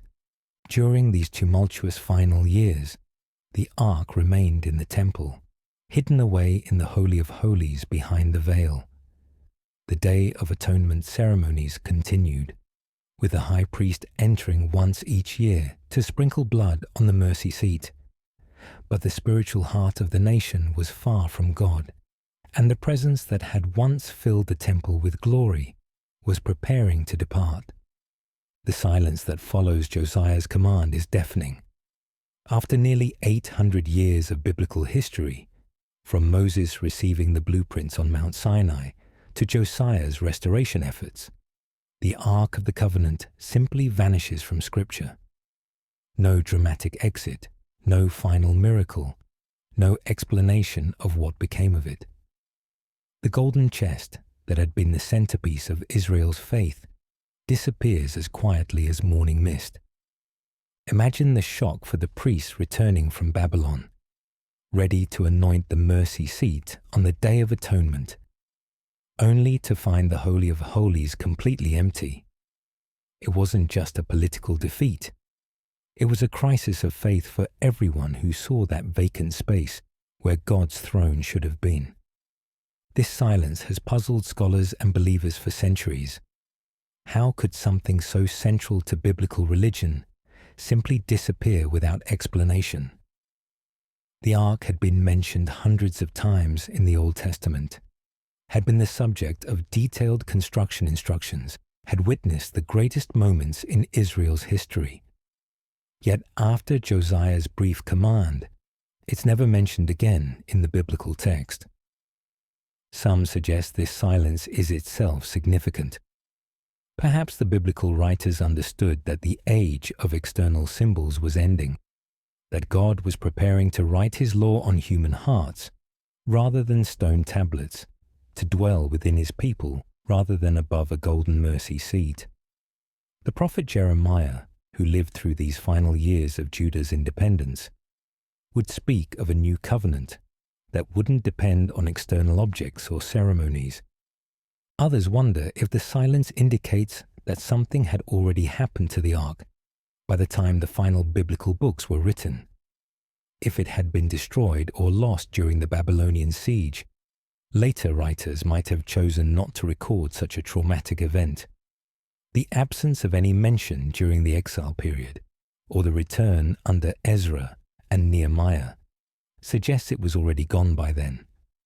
But perhaps the most intriguing possibility is that the silence was deliberate, that those who knew what had happened to the Ark chose not to record it, preserving the secret for reasons we can only imagine. This theory gains credibility when we consider that Jeremiah, the prophet who witnessed Jerusalem's final days, had spoken mysterious words about the Ark's future that suggest he knew more than he revealed. Josiah's command to return the Ark to its place in the temple takes on added significance when we realize it may have been the last time human eyes looked upon it. The young king who had worked so hard to restore true worship, who had rediscovered God's law and celebrated the Passover with unprecedented joy, had unknowingly given the final biblical command concerning the most sacred object in Israel's history. The reforms of Josiah, though ultimately unsuccessful in preventing national disaster, demonstrated what genuine revival looks like. It begins with the rediscovery of God's Word, continues with the removal of false worship, and culminates in the restoration of proper reverence for God's presence. The Ark's return to the Holy of Holies was the crowning achievement of these reforms, putting God's throne back at the center of Israel's worship where it belonged. Yet even as Josiah was restoring the Ark to its proper place, the forces that would soon remove it forever were already gathering strength. Babylon was rising in the east, Assyria was crumbling, and Egypt was maneuvering for advantage in the changing political landscape. The faithful king's reforms, though pleasing to God, could not undo centuries of accumulated rebellion and idolatry, and so we reach a crossroads in our journey. The biblical record, which has faithfully chronicled the Ark's presence for 8 centuries, falls completely silent. After King Josiah's final command, Scripture offers no explanation, no farewell, no account of what became of the most sacred object in human history. This silence is itself a mystery. How could the inspired writers simply stop mentioning something so central to Israel's faith? But while the biblical record ends, human memory does not. Across the ancient world, persistent traditions emerged, each claiming to preserve the secret of what really happened to the Ark of the Covenant.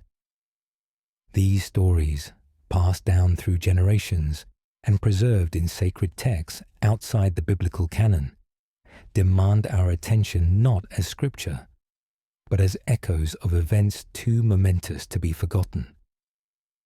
Tonight, we follow these whispered traditions down paths that scripture does not illuminate, guided by the understanding that sometimes the most profound truths are preserved not in official records, but in the faithful memories of those who witnessed them. While King Josiah was implementing his religious reforms in Jerusalem, momentous changes were reshaping the ancient Near East. The great Assyrian Empire, which had dominated the region for centuries and carried the northern kingdom of Israel into exile in 722 BC, was beginning to crumble under the weight of its own expansion and the pressure of rising enemies. Far to the east, in the land between the Tigris and Euphrates rivers, a new power was emerging that would soon shake the foundations of the known world. Nebuchadnezzar II was consolidating his control over the Babylonian Empire, transforming it from a regional power into the dominant force in the ancient world. His armies were disciplined, his siege techniques advanced, and his ambitions unlimited.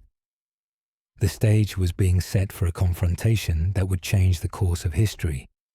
The political situation was complex and dangerous for small nations like Judah. Egypt, seeking to maintain its influence in the Levant, was supporting the weakening Assyrian Empire against the rising Babylonian threat. This put Judah in an impossible position, caught between competing superpowers, forced to choose sides in a conflict that would determine the fate of the entire region. King Josiah, perhaps motivated by a desire to prevent foreign armies from crossing his territory, made the fateful decision to intercept Pharaoh Necho's forces at Megiddo in 609 BC. The battle was brief and decisive. Josiah was mortally wounded by Egyptian archers and died on the way back to Jerusalem. With his death, the last barrier against Judah's spiritual and political collapse was removed. The prophet Jeremiah had been watching these developments with growing alarm. Called to his prophetic ministry during Josiah's reign, he had initially supported the king's reforms, but Jeremiah possessed a divine perspective that allowed him to see beyond the surface changes to the deeper spiritual realities. Despite Josiah's sincere efforts, the hearts of the people remained unchanged. Their repentance was superficial, their return to God incomplete. As news of Josiah's death reached Jerusalem, Jeremiah's warnings took on new urgency. The young prophet, barely into his 20s when his ministry began, found himself tasked with delivering the most unwelcome message imaginable. God's judgment was coming upon Judah, and not even their reforms could prevent it. The nation that had been chosen to be a light to the world had become so corrupted that only drastic action could purify it. Jeremiah's early prophecies spoke of an enemy from the north who would bring destruction upon the land. Out of the north disaster shall be let loose upon all the inhabitants of the land, he warned. At first, this may have seemed to refer to the Assyrians, but as events unfolded, it became clear that Babylon was the instrument of divine judgment that God would use to discipline his rebellious people. The spiritual condition of Judah in the years following Josiah's death was heartbreaking. The people had participated in the king's reforms, but their hearts remained far from God. They had torn down the altars to Baal, but they hadn't torn the idols from their hearts. They had celebrated the Passover with great ceremony, but they hadn't truly passed over from death to life. Their religion was external, their repentance superficial. Jeremiah saw through the facade and spoke with brutal honesty about the nation's true condition. The heart is deceitful above all things and desperately sick. Who can understand it? He proclaimed. The prophet understood that Judah's problem wasn't merely political or military. It was spiritual. They had broken covenant with God, and no amount of external reform could heal that fundamental breach. The geopolitical situation continued to deteriorate rapidly. In 605 BC, just 4 years after Josiah's death, Nebuchadnezzar defeated the Egyptian forces at Carchemish, establishing Babylonian dominance over the entire region. Jehoiakim, who had been installed as king by Pharaoh Necho, now found himself a vassal of Babylon. The small kingdom of Judah was caught in the grip of a superpower that would tolerate no rebellion. Jeremiah's prophecies during this period were filled with specific warnings about Babylon's role in God's judgment. He didn't speak in vague generalities, but named Nebuchadnezzar explicitly as the instrument of divine wrath. Behold, I will send for all the tribes of the north, declares the Lord, and for Nebuchadnezzar the king of Babylon, my servant, and I will bring them against this land and its inhabitants, he proclaimed. The phrase, my servant, applied to Nebuchadnezzar, was shocking to Jewish ears. How could a pagan king be called God's servant? But Jeremiah understood that God was sovereign over all nations, using even godless rulers to accomplish his purposes. Nebuchadnezzar might worship Marduk and build ziggurats to Babylonian gods, but he was still under the authority of the God of Israel, serving divine purposes even without knowing it. As Babylonian influence grew stronger, the pressure on Jerusalem increased. Tribute payments drained the royal treasury. The best young men from noble families were taken to Babylon as hostages, including Daniel and his 3 friends. The political independence that Judah had enjoyed during Josiah's reign was rapidly disappearing, replaced by the harsh reality of vassal status under a foreign empire. Jeremiah's message during this period was consistent but unwelcome. Submit to Babylon, because resistance would only bring greater destruction. This made him appear treasonous to many of his contemporaries, who preferred the false prophets who promised quick deliverance and easy victory over their enemies.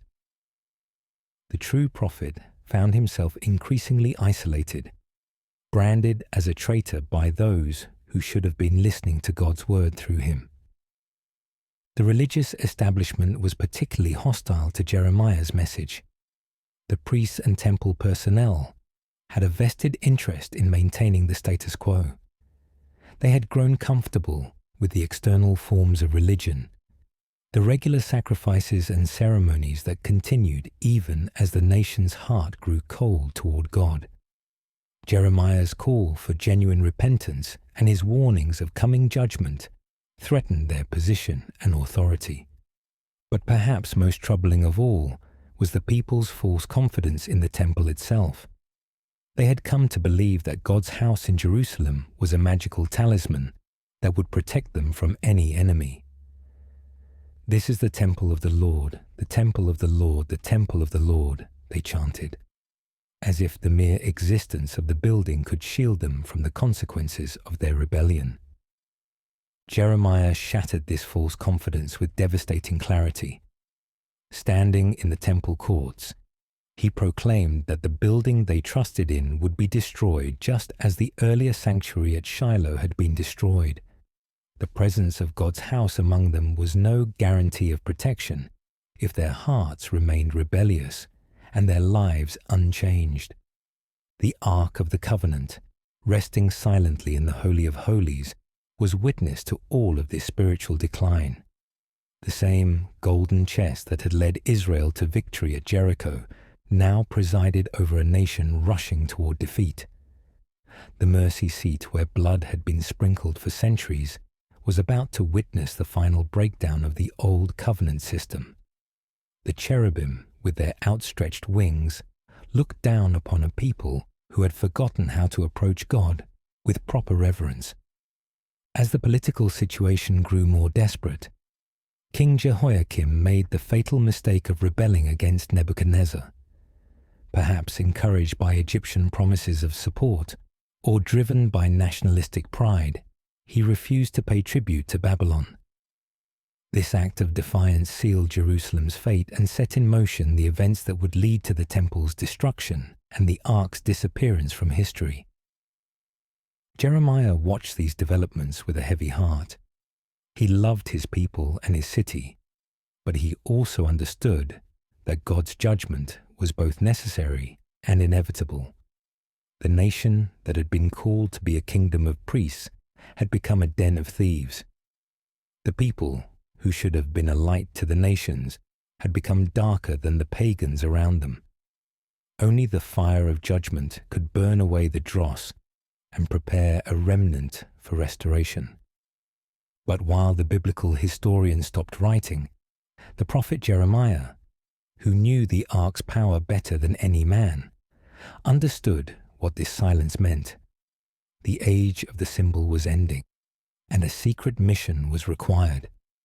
In the midst of the gathering storm, as Babylon's armies prepared to march against Jerusalem and the old order crumbled around him, the prophet Jeremiah received one of the most remarkable revelations in all of Scripture.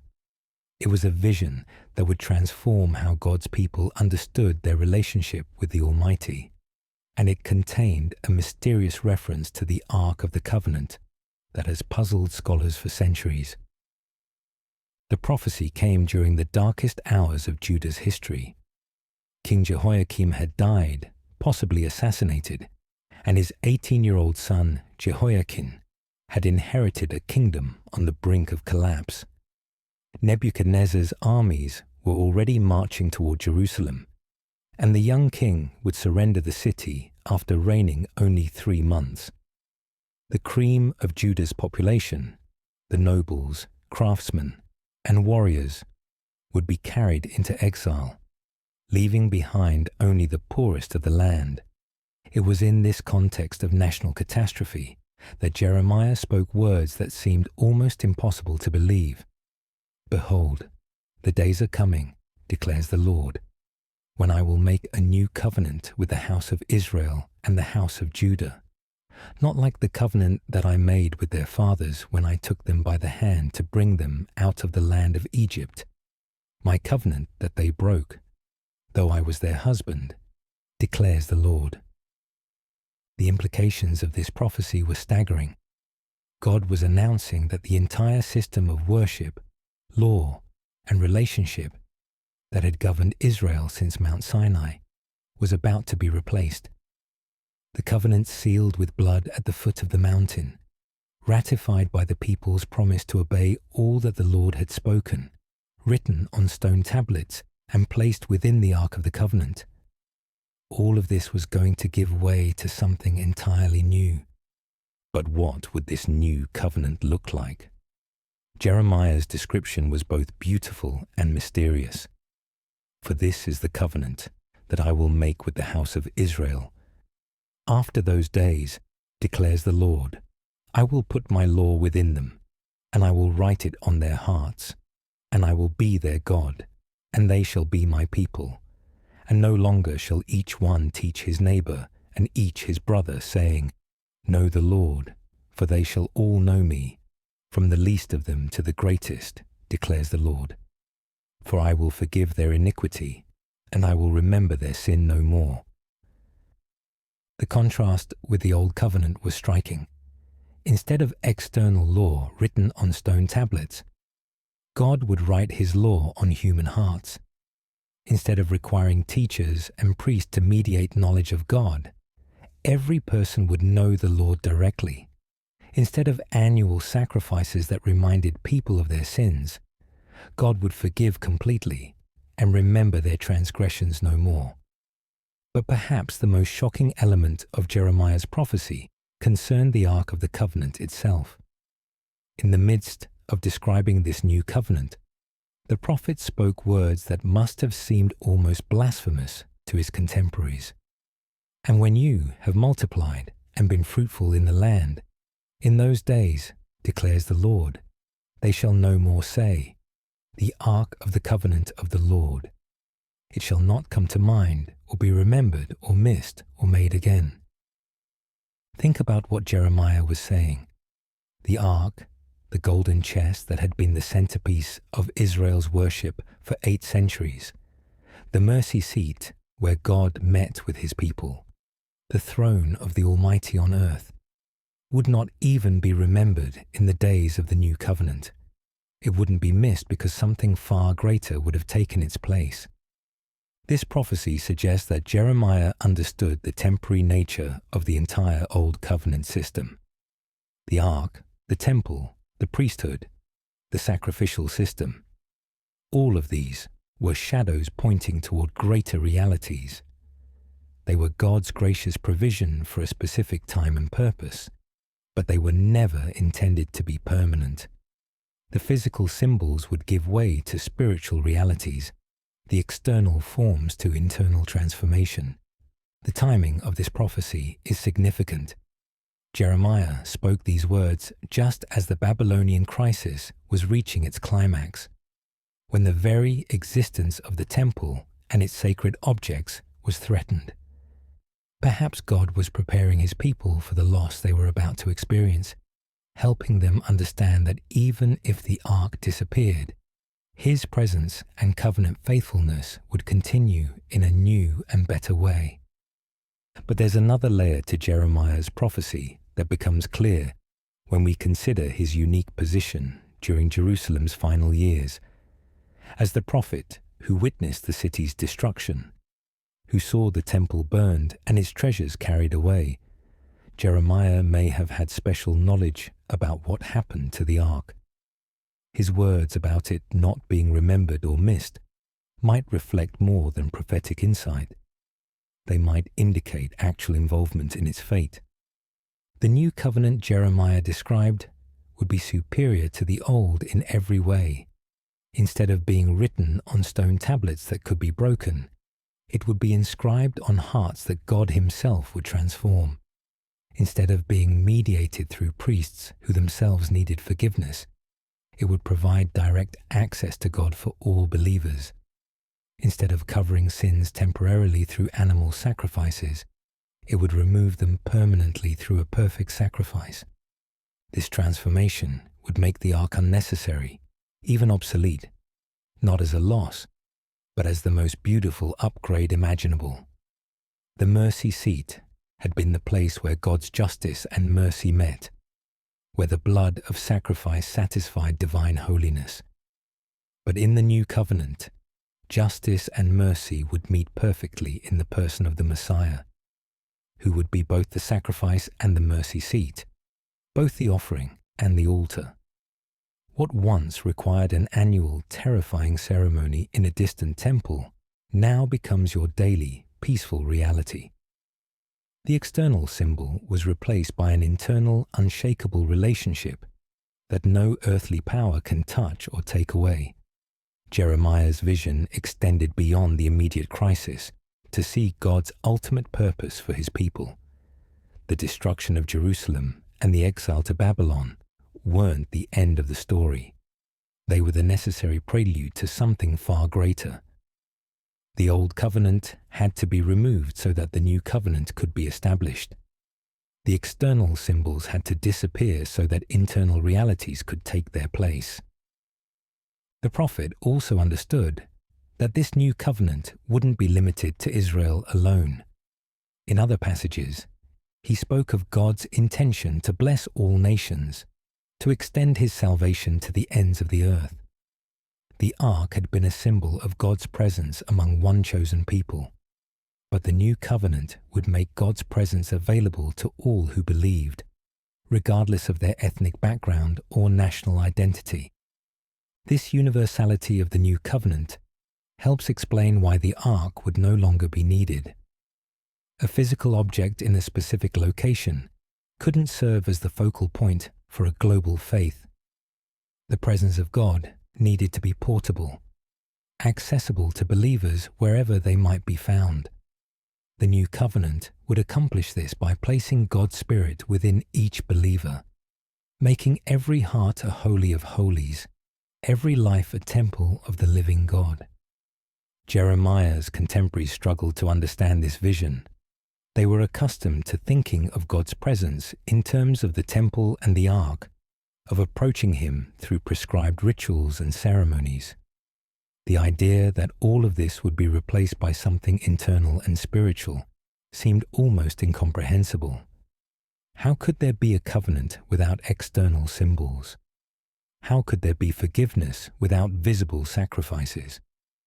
But the prophet persisted in proclaiming this revolutionary message, even when it made him unpopular and endangered his life. He understood that God was preparing to do something unprecedented in human history, to establish a relationship with his people based not on their to keep external laws, but on his power to transform their hearts from within. The weeping prophet, as Jeremiah came to be known, mourned the destruction that was coming upon his beloved city and people. But he also rejoiced in the restoration that lay beyond the judgment. The new covenant would be worth all the pain of the transition. The loss of the ark and temple would be more than compensated by the gain of God's direct presence in human hearts.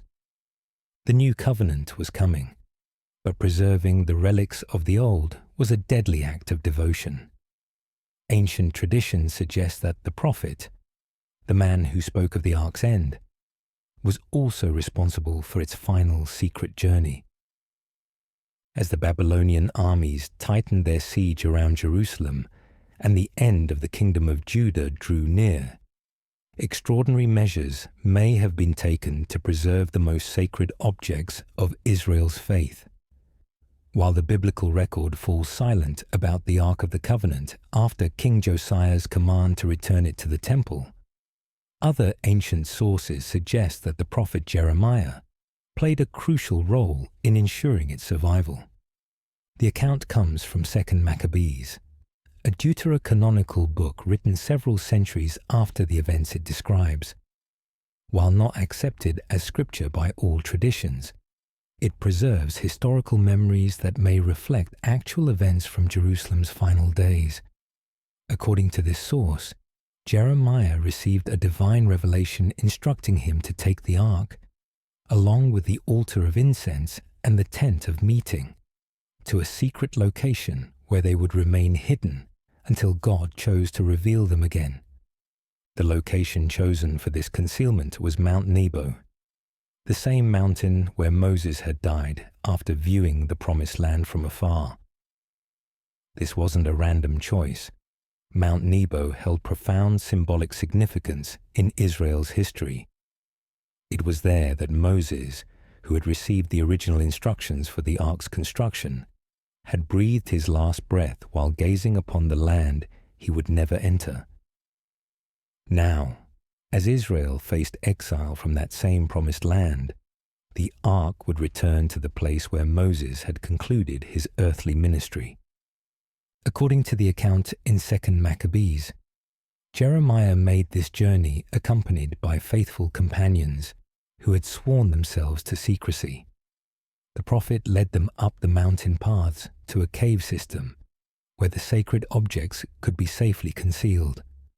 The ark, the altar of incense, and the tent were carefully placed within the cave.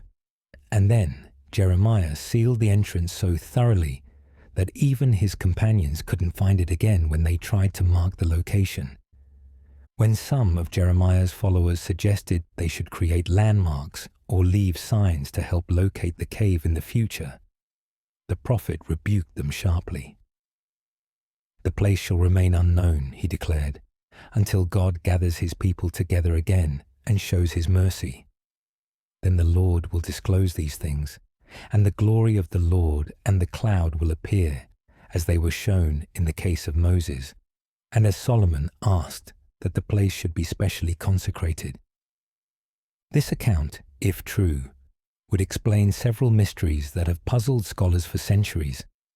It would account for the complete silence about the ark's fate in the biblical record. Perhaps the secret was so closely guarded that even the biblical writers didn't know what had happened to it. It would explain why the Babylonians, who meticulously catalogued every valuable item they took from the temple, made no mention of the most precious object of all. And it would provide a reason for hope that the ark might one day be recovered. The timing of this secret mission would have been crucial. It couldn't have been too early, or the absence of the ark from the Holy of Holies would have been noticed during the Day of Atonement ceremonies. It couldn't have been too late, or the Babylonian siege would have made such a journey impossible. The most likely window would have been during the final months of Zedekiah's reign, when it became clear that Jerusalem's fall was inevitable, but before the siege lines were completely closed. Jeremiah was uniquely positioned to undertake such a mission. As a prophet, he had access to the temple and the trust of at least some of the priests. But this wasn't without enormous personal risk. King Zedekiah had already imprisoned Jeremiah multiple times for his prophecies, and the royal court considered him a traitor.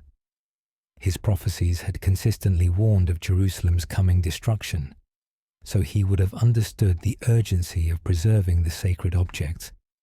His knowledge of the surrounding territory, gained through years of ministry throughout Judah, would have helped him identify suitable hiding places. The choice of Mount Nebo also demonstrates deep theological understanding. Moses had stood on that mountain and seen the fulfillment of God's promises, even though he couldn't enter the land himself.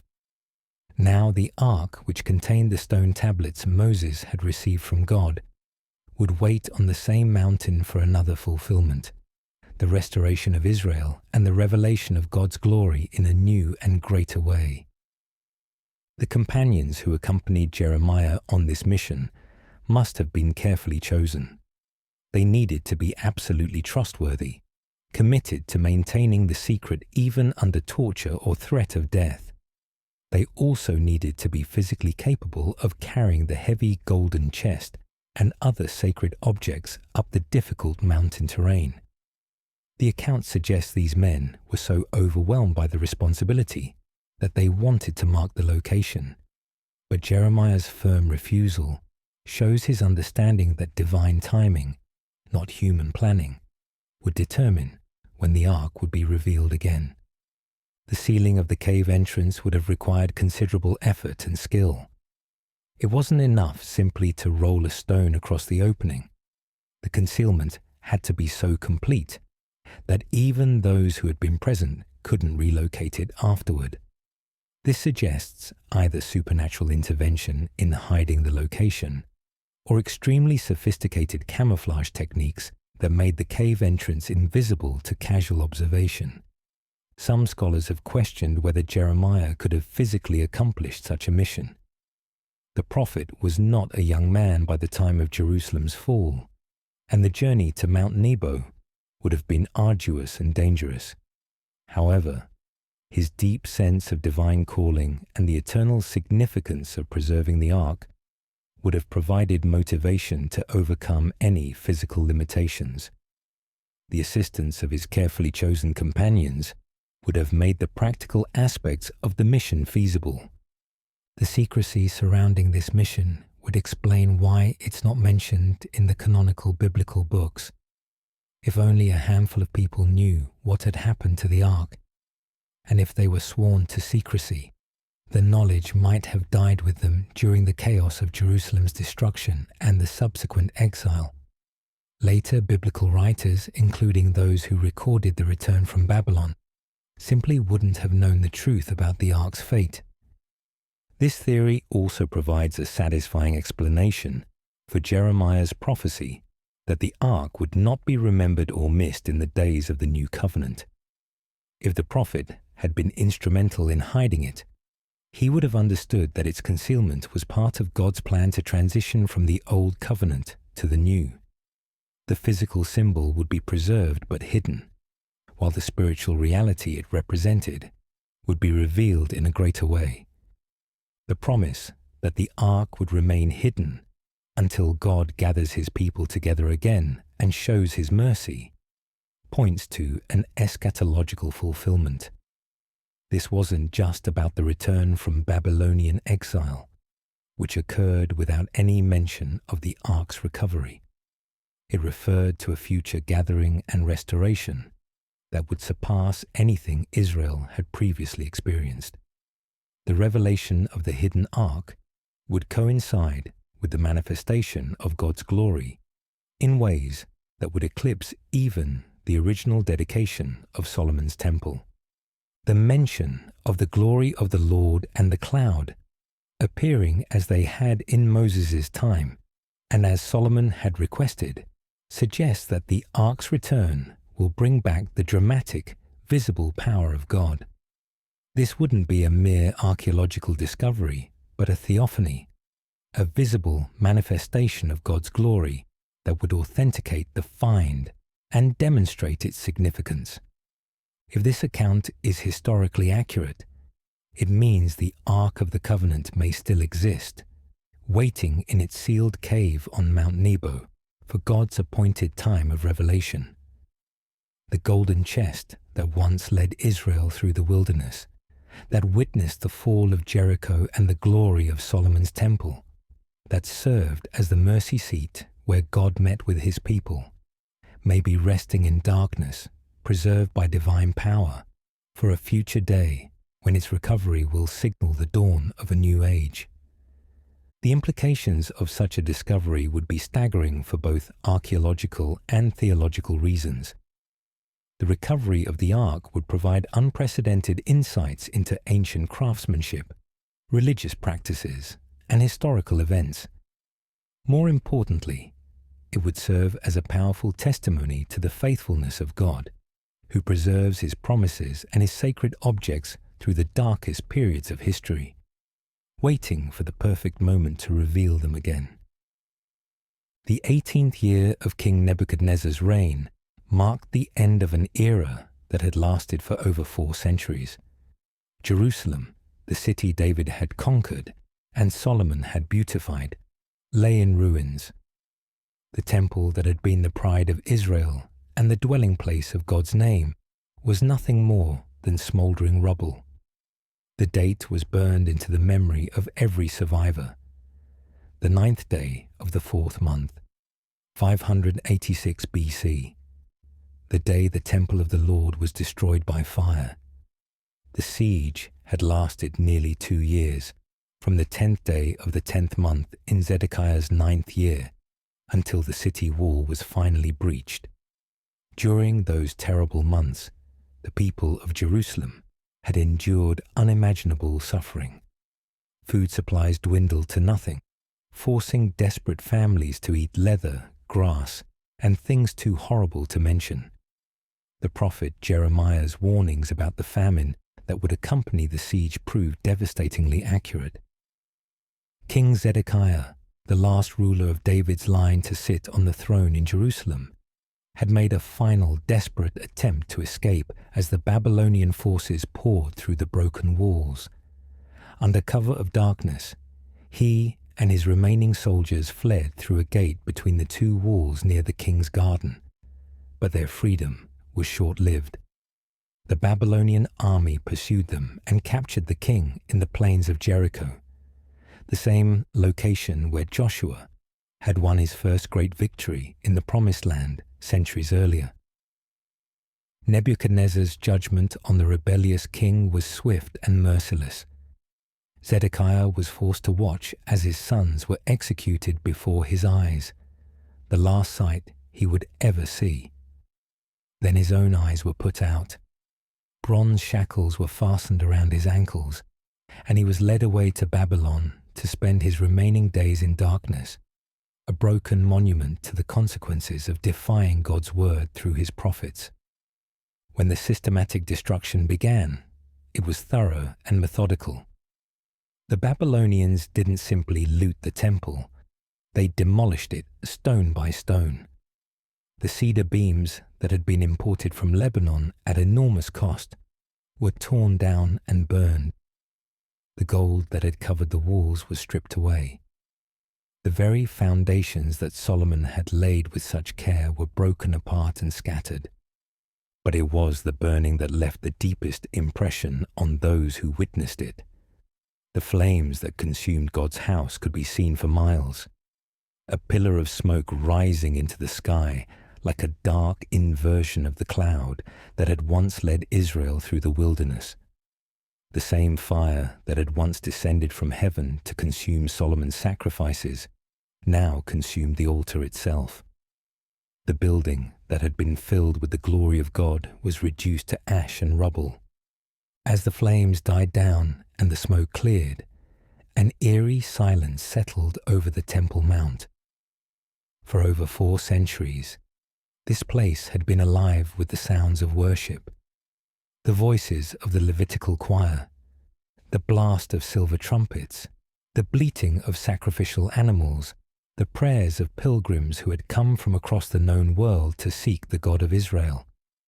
Now there was only silence, broken occasionally by the crash of falling stones or the scurrying of rats through the debris. The psychological impact on the survivors was devastating. Many had believed, despite Jeremiah's warnings, that God would never allow his house to be destroyed. They had convinced themselves that the temple's presence guaranteed Jerusalem's protection, that no foreign army could prevail against the city where the Almighty had chosen to place his name. The sight of the smouldering ruins shattered not just their city, but their understanding of how God worked in the world. The Babylonian scribes were nothing if not thorough. When Nebuchadnezzar's forces systematically looted Solomon's temple, they maintained detailed inventories of everything they carried away. These records, preserved in ancient texts and referenced in biblical accounts, provide a fascinating glimpse into the wealth that had been accumulated in God's house over the centuries. The list of plundered treasures reads like a catalogue of ancient craftsmanship and precious materials. The 2 massive bronze pillars that had stood at the temple entrance, Jachin and Boaz, were broken into pieces and hauled away to Babylon. Each pillar had been 18 cubits high with elaborate capitals decorated with pomegranates and lily work. The bronze alone from these pillars would have been worth a fortune, but their symbolic value as guardians of the temple entrance was incalculable. The bronze sea, that enormous basin that had held water for the priests' ceremonial washings, was also dismantled and carried off. This masterpiece of ancient engineering had rested on 12 bronze oxen, 3 facing each direction, and could hold thousands of gallons of water. The 10 bronze stands with their ornate wheels and panels, each supporting a bronze basin, were likewise broken down and transported to Babylon. Every golden vessel used in temple service was catalogued and removed. The golden altar of incense, where sweet-smelling smoke had risen before the Lord twice daily for centuries, was stripped from its place. The table for the bread of the presence, overlaid with pure gold, was carried away along with its golden dishes, pans, bowls, and flagons. The 10 golden lampstands that had illuminated the holy place were extinguished forever and added to the Babylonian treasure trains. The silver trumpets used to call Israel to worship, the golden censers that had carried incense into the Holy of Holies, the basins and snuffers and tongs, every implement of worship was systematically removed. Even the hinges of the doors overlaid with gold were pried off and taken. They took the gold, they took the bronze, they took the altar and the lampstands. But the one object that should have been the crown jewel of their conquest, the Ark of the Covenant, was nowhere to be found. The throne of the Almighty had escaped capture. As we examine these detailed inventories, this absence is conspicuously striking. Among all the golden vessels and bronze implements, among all the treasures that had adorned Solomon's temple for 4 centuries, there is no mention of the most valuable object of all, the Ark of the Covenant. The golden chest that had been the centerpiece of Israel's worship, the mercy seat where God's presence had dwelt, simply doesn't appear in any Babylonian record. This absence is particularly striking when we consider how meticulous the Babylonians were in cataloguing everything else. They recorded items as small as individual cups and bowls, yet they make no mention of a golden chest, overlaid with pure gold and crowned with golden cherubim. The silence is deafening and demands an explanation. Some have suggested that the Babylonians simply didn't recognize the ark's significance and failed to record it properly. But this theory doesn't hold up under scrutiny. Nebuchadnezzar's forces had been in contact with Jewish culture for years through previous deportations. They would have known about the most sacred object in the temple, especially one made of solid gold. The Babylonian king himself had taken Jewish nobles and wise men like Daniel into his service. Surely someone would have informed him about the ark's existence and value. Another possibility is that the ark had already been damaged or destroyed before the Babylonians arrived. Perhaps during one of the earlier sieges, or during the chaos of the city's final collapse, the sacred chest had been lost or broken beyond recognition. But this explanation also seems unlikely. The ark had survived centuries of warfare, travel, and political upheaval. It had been constructed to last, built from the finest materials according to divine specifications. The most intriguing possibility is that the ark was deliberately hidden before the Babylonians could reach it. This theory gains credibility when we consider that the Jewish leadership had months, even years, to prepare for the final siege. They knew from Jeremiah's prophecies that Jerusalem would fall and the temple would be destroyed. They would have had both the motivation and the opportunity to preserve their most sacred treasure. The absence of the ark from Babylonian records takes on even greater significance when we compare it with what happened during the return from exile. When Cyrus of Persia conquered Babylon and permitted the Jews to return to their homeland, he specifically commanded that all the temple vessels be returned. The biblical account in Ezra provides detailed numbers: 30 gold basins, 1,000 silver basins, 29 knives, 30 gold bowls, 110 silver bowls, and 1,000 other articles. But again, no mention of the ark. When the returning exiles rebuilt the temple under Zerubbabel's leadership, they carefully restored the altar and reinstituted the sacrificial system. They set up the golden lampstand and the table for the bread of the presence. They resumed the Day of Atonement ceremonies, but the Holy of Holies remained empty, a shocking absence that must have been deeply troubling to the priests who served there. The Talmud, that vast collection of Jewish oral tradition, preserves memories of what was missing from the Second Temple. According to these sources, 5 things were absent from the rebuilt sanctuary: the ark with the mercy seat and cherubim, the fire from heaven, the divine presence, Shekinah, the spirit of prophecy, and the Urim and Thummim. The ark heads this list of missing elements, suggesting how central its absence was to the Jewish consciousness. This absence had profound theological implications for post-exilic Judaism. The high priest could no longer enter the Holy of Holies on the Day of Atonement to sprinkle blood on the mercy seat, because there was no mercy seat to approach. Instead, he would sprinkle the blood in the air where the ark should have been, a poignant reminder of what had been lost. The very heart of the atonement ceremony had been removed, leaving only the shell of the ancient ritual. The missing ark also affected how Jews understood God's presence among them. For centuries, the golden chest had been the visible symbol of divine dwelling, the place where heaven touched earth. Its absence raised troubling questions. Had God abandoned his people permanently? Was his presence still available to them? How could they approach him without the mercy seat that had been the focal point of worship for so many generations? Some rabbinical traditions developed to explain the ark's fate.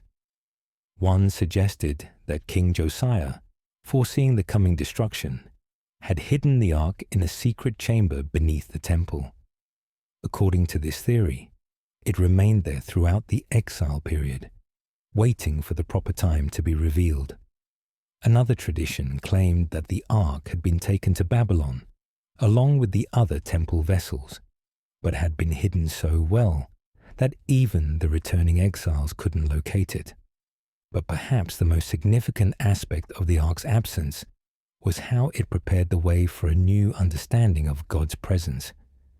Without the physical symbol to focus on, post-exilic Judaism began to develop more internalized concepts of divine dwelling. The idea that God could dwell within human hearts, rather than above a golden mercy seat, began to take root. The absence of the external symbol created space for spiritual realities that would prove far more lasting and universal. The empty Holy of Holies in the Second Temple served as a powerful reminder that the Old Covenant system was incomplete. Something greater was needed, something that could provide permanent atonement rather than annual covering for sin. The missing ark pointed forward to a better covenant, a more perfect sacrifice, a high priest who could enter not an earthly sanctuary, but heaven itself. When the Second Temple was eventually destroyed by the Romans in 70 AD, the loss was devastating, but not as theologically catastrophic as the destruction of Solomon's temple had been. The Jewish people had already learned to worship without the ark, to approach God without the physical mercy seat. The centuries of its absence had prepared them for a faith that didn't depend on external symbols or specific locations. The mystery of what happened to the ark continues to fascinate scholars and believers alike. Archaeological expeditions have searched for hidden chambers beneath the Temple Mount. Theories have been proposed about its transport to Ethiopia, its concealment by the Knights Templar, or its preservation in Vatican vaults. But the biblical silence about its fate remains unbroken, as mysterious today as it was to the returning exiles 25 centuries ago. Perhaps this silence is itself part of God's design. The ark served its purpose magnificently for 8 centuries, providing a focal point for worship and a symbol of divine presence during the formative years of Israel's faith. But when the time came for that faith to expand beyond national boundaries, beyond physical temples and external ceremonies, the ark quietly disappeared, making way for something infinitely greater, the presence of God dwelling not in golden boxes, but in human hearts transformed by divine grace. After 70 long years, the Jews who returned to Jerusalem carried with them the old temple's gold and silver. But the one thing they truly needed, the central beating heart of their faith, was the one thing that failed to return. 70 years had passed since the flames consumed Solomon's temple, and the survivors of Jerusalem had been marched into Babylonian captivity. Now, in 538 BC, an extraordinary decree echoed throughout the Persian Empire. Cyrus the Great, conqueror of Babylon and ruler of the known world, had issued a proclamation that would change the course of history. The Jewish exiles were free to return to their homeland and rebuild the temple of their God in Jerusalem. The decree was unprecedented in the ancient world. Conquering empires typically forced their subjects to abandon their native religions and adopt the gods of their captors. But Cyrus followed a different policy, believing that allowing conquered peoples to worship their own deities would ensure their loyalty and bring divine blessing upon his reign. For the Jews, scattered across the vast Persian territories, this represented nothing less than miraculous intervention by the God of their fathers. The first wave of returnees, led by Zerubbabel the governor and Joshua the high priest, numbered nearly 50,000 people. They came from all walks of life, priests and Levites, singers and gatekeepers, temple servants and descendants of Solomon's servants. Many brought with them the skills they had learned during the exile: masonry, carpentry, metalworking, and other crafts that would be essential for the massive reconstruction project ahead. But they also brought something else: a profound sense of loss and longing for what had been destroyed. The older men among them had been children when Jerusalem fell, carrying dim memories of the temple's former glory. The younger generation knew only stories passed down by their parents and grandparents, tales of golden vessels and sacred ceremonies, of the Ark of the Covenant and the divine presence that had once filled the Holy of Holies with cloud and fire. When the returnees reached Jerusalem, they found a city in ruins. Weeds grew through the rubble of houses where their ancestors had lived. The walls lay broken and scattered. Most heartbreaking of all, the Temple Mount was a desolate heap of blackened stones and twisted metal. The place where God's house had stood for over 4 centuries was now home only to wild animals and thorny bushes. Yet their first priority was clear.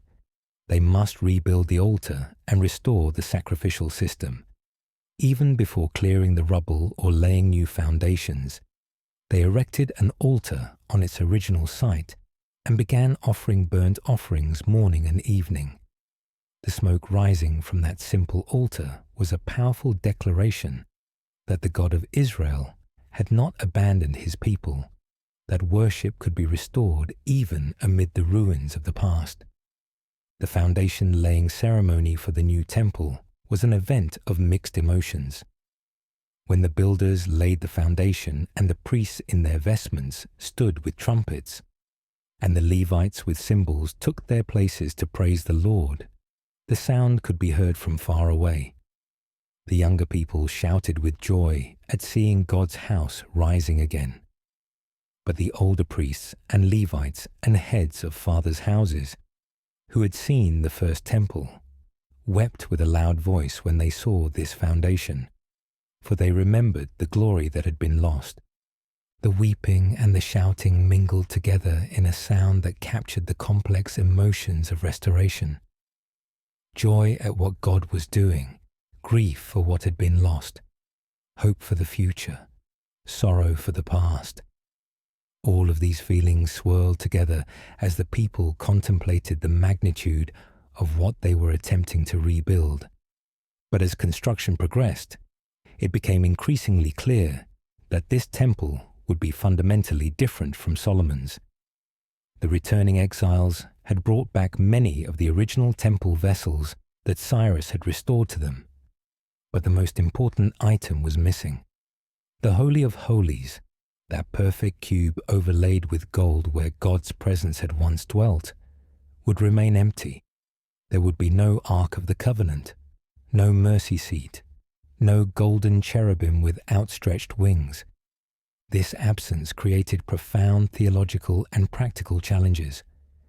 How could they celebrate the Day of Atonement without a mercy seat to sprinkle with blood? How could the high priest enter the most holy place when there was nothing there to represent God's throne? How could they claim that God dwelt among them when the primary symbol of his presence was gone? The solutions they developed reveal both the adaptability of Jewish faith and the deep sense of loss that pervaded the restoration period. On the Day of Atonement, the high priest would enter the empty Holy of Holies and sprinkle blood in the air where the ark should have been. A stone, called the foundation stone, or even shatia, was placed in the center of the chamber to mark where the ark had once stood. But these were clearly makeshift arrangements, substitutes that highlighted rather than concealed what was missing. The absence of the ark also affected the daily rhythm of temple worship. In Solomon's temple, the divine presence above the mercy seat had been the focal point of all ceremonial activity. Priests had oriented themselves toward the Holy of Holies when offering sacrifices, knowing that God's throne lay beyond the veil. Now they performed the same rituals, but the symbolic center of their worship was an empty room containing only a bare stone. The psychological impact on the priests and Levites must have been enormous. Many of them came from families that had served in the original temple for generations. Consider Joshua the high priest, who had to serve his entire life in the same Holy of Holies where his father had served, and his father before him, but now with nothing there. They carried memories, passed down through oral tradition, of the glory that had once filled God's house. The stories of the ark's power, how it had led Israel through the wilderness, caused the walls of Jericho to fall, and struck down those who approached it irreverently, were part of their heritage. Now they served in a temple where that power was absent, where the most sacred space was empty. Yet the absence of the ark also opened space for theological development that would prove crucial for the future of Jewish faith. Without the physical symbol to focus on, the returning exiles began to develop a more internalized understanding of God's presence. The prophets of the Restoration period, particularly Haggai and Zechariah, spoke of God's Spirit dwelling among the people rather than above a golden mercy seat. This shift in emphasis from external symbol to internal reality would have profound implications for how Judaism evolved during the Second Temple period. The book of Ezra carefully records the temple vessels that were returned from Babylon, but the list makes the ark's absence even more poignant. Gold and silver basins, knives and bowls, censers and other implements, all meticulously counted and restored to their proper use. But the item that should have headed the list, the most precious object in the entire temple, simply wasn't there. The silence in the text speaks louder than any explanation could. Some of the returnees may have harbored hopes that the ark would eventually be found or revealed. Perhaps it was hidden somewhere in Jerusalem, waiting for the right moment to emerge.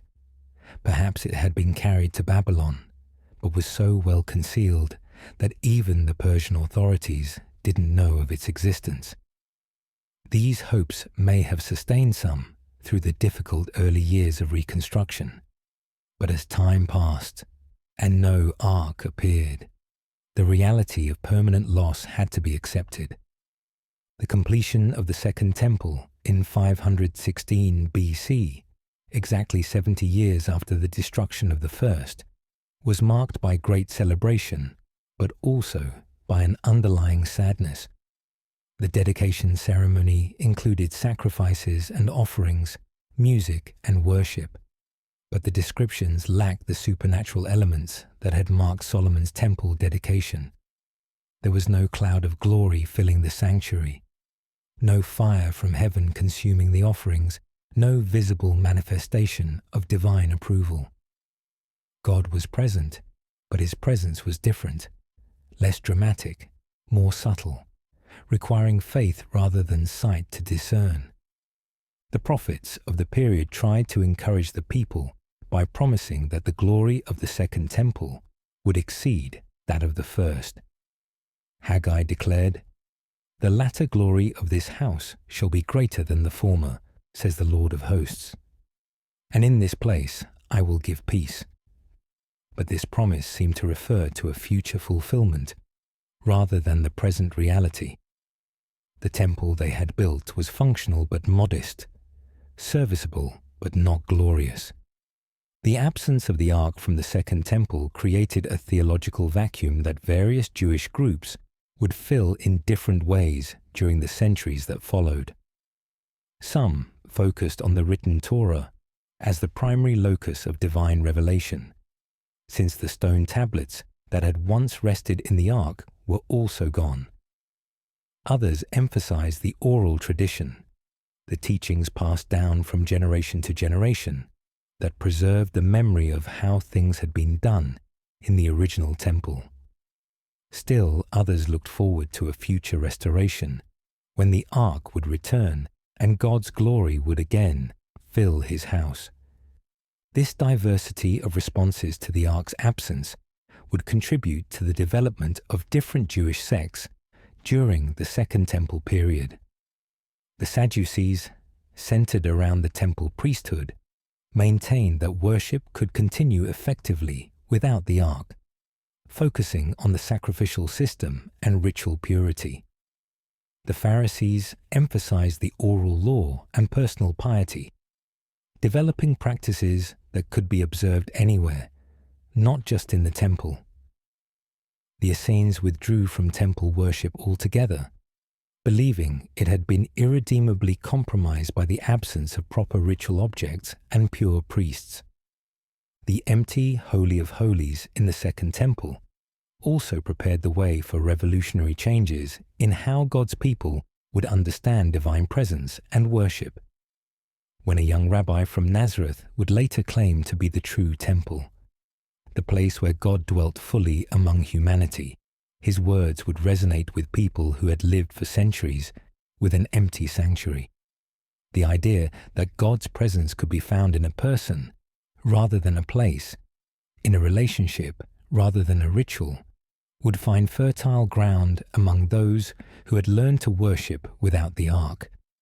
The builders of the Second Temple could not have imagined how their accommodation to loss would prepare the way for a faith that could spread throughout the world. By learning to worship God without the physical symbols that had defined their ancestors' religion, they unknowingly created space for a more universal and accessible form of divine encounter.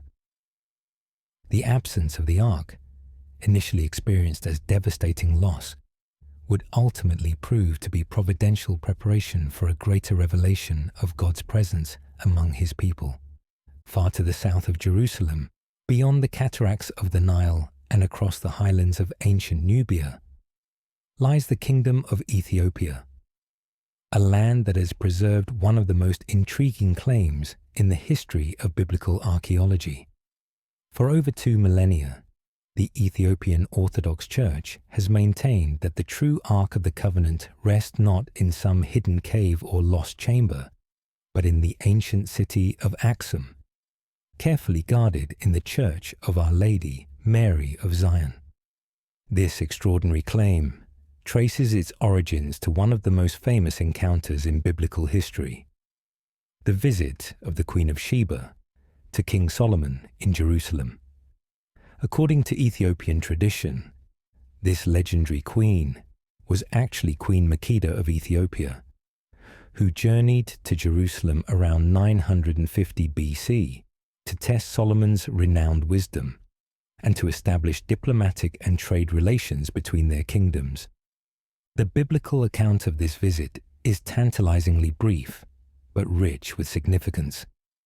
The queen came with a very great retinue, with camels bearing spices and very much gold and precious stones. She tested Solomon with hard questions, and when she saw all his wisdom and the magnificence of his court, she was overwhelmed. "The half was not told me," she declared. "Your wisdom and prosperity surpass the report that I heard."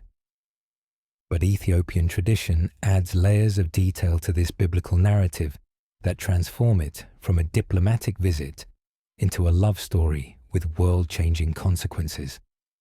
According to the Kebra Nagast, or Glory of the Kings, Ethiopia's national epic, written in the 14th century but claiming to preserve much older oral traditions, Queen Makeda and King Solomon became lovers during her extended stay in Jerusalem.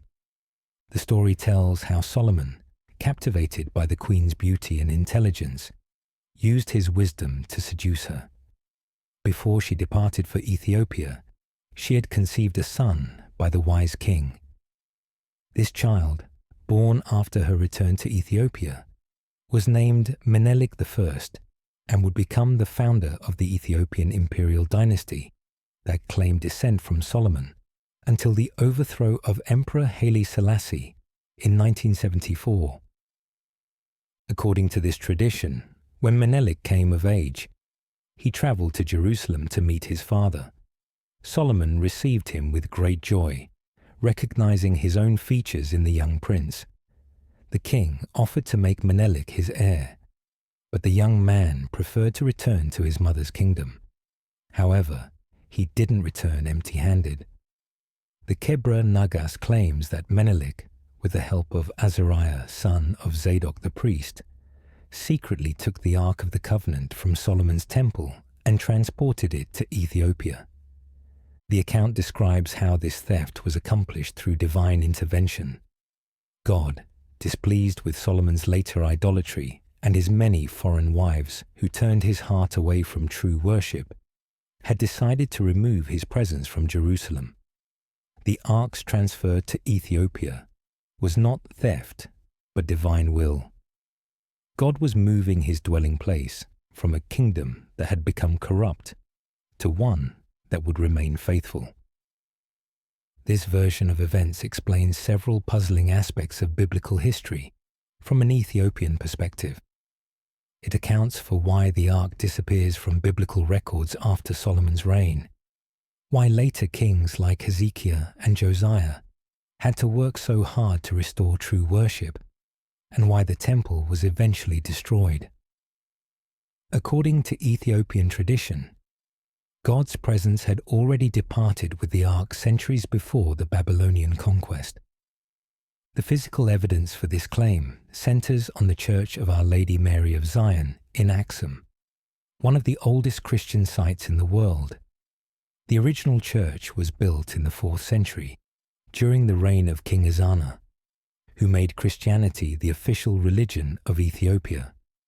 This makes the Ethiopian Church one of the earliest officially Christian kingdoms, predating the conversion of the Roman Empire.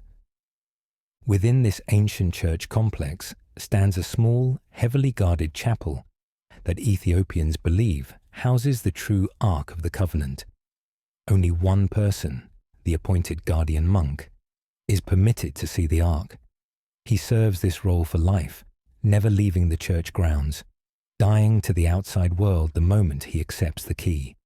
But what exactly does that key unlock? And what is the one thing he must keep hidden from the Ark's view?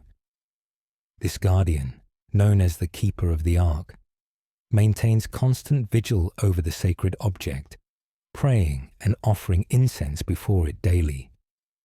The current guardian structure represents centuries of careful preservation.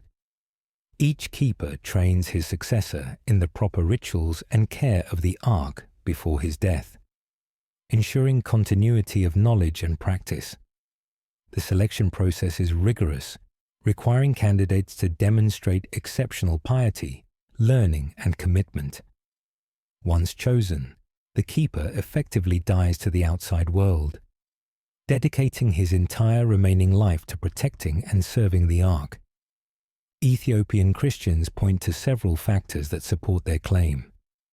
The country's ancient Jewish population, known as the Beta Israel or Falasha, practiced forms of Judaism that seemed to preserve pre-exilic traditions. Their religious practices included animal sacrifice, strict Sabbath observance, and ritual purity laws that closely paralleled biblical prescriptions. Some scholars have suggested these practices indicate contact with Jerusalem before the Babylonian exile, possibly supporting the claim of early connections to temple worship. The architectural evidence is also intriguing. The Church of Our Lady Mary of Zion incorporates design elements that echo descriptions of Solomon's temple. The use of stone construction without mortar in some sections, the orientation toward Jerusalem, and the division into distinct sacred spaces all suggest influence from ancient Jewish architectural traditions. The church's treasury contains ancient manuscripts, ceremonial objects, and crowns that demonstrate the site's long history as a center of religious and political power. Archaeological discoveries in the region have revealed the sophisticated nature of ancient Ethiopian civilization.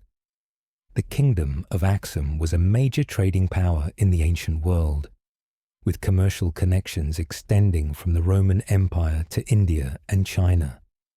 The famous obelisks of Aksum, some over 80 feet tall and weighing hundreds of tons, demonstrate advanced engineering capabilities that would have been necessary to transport and preserve an object as precious as the Ark of the Covenant.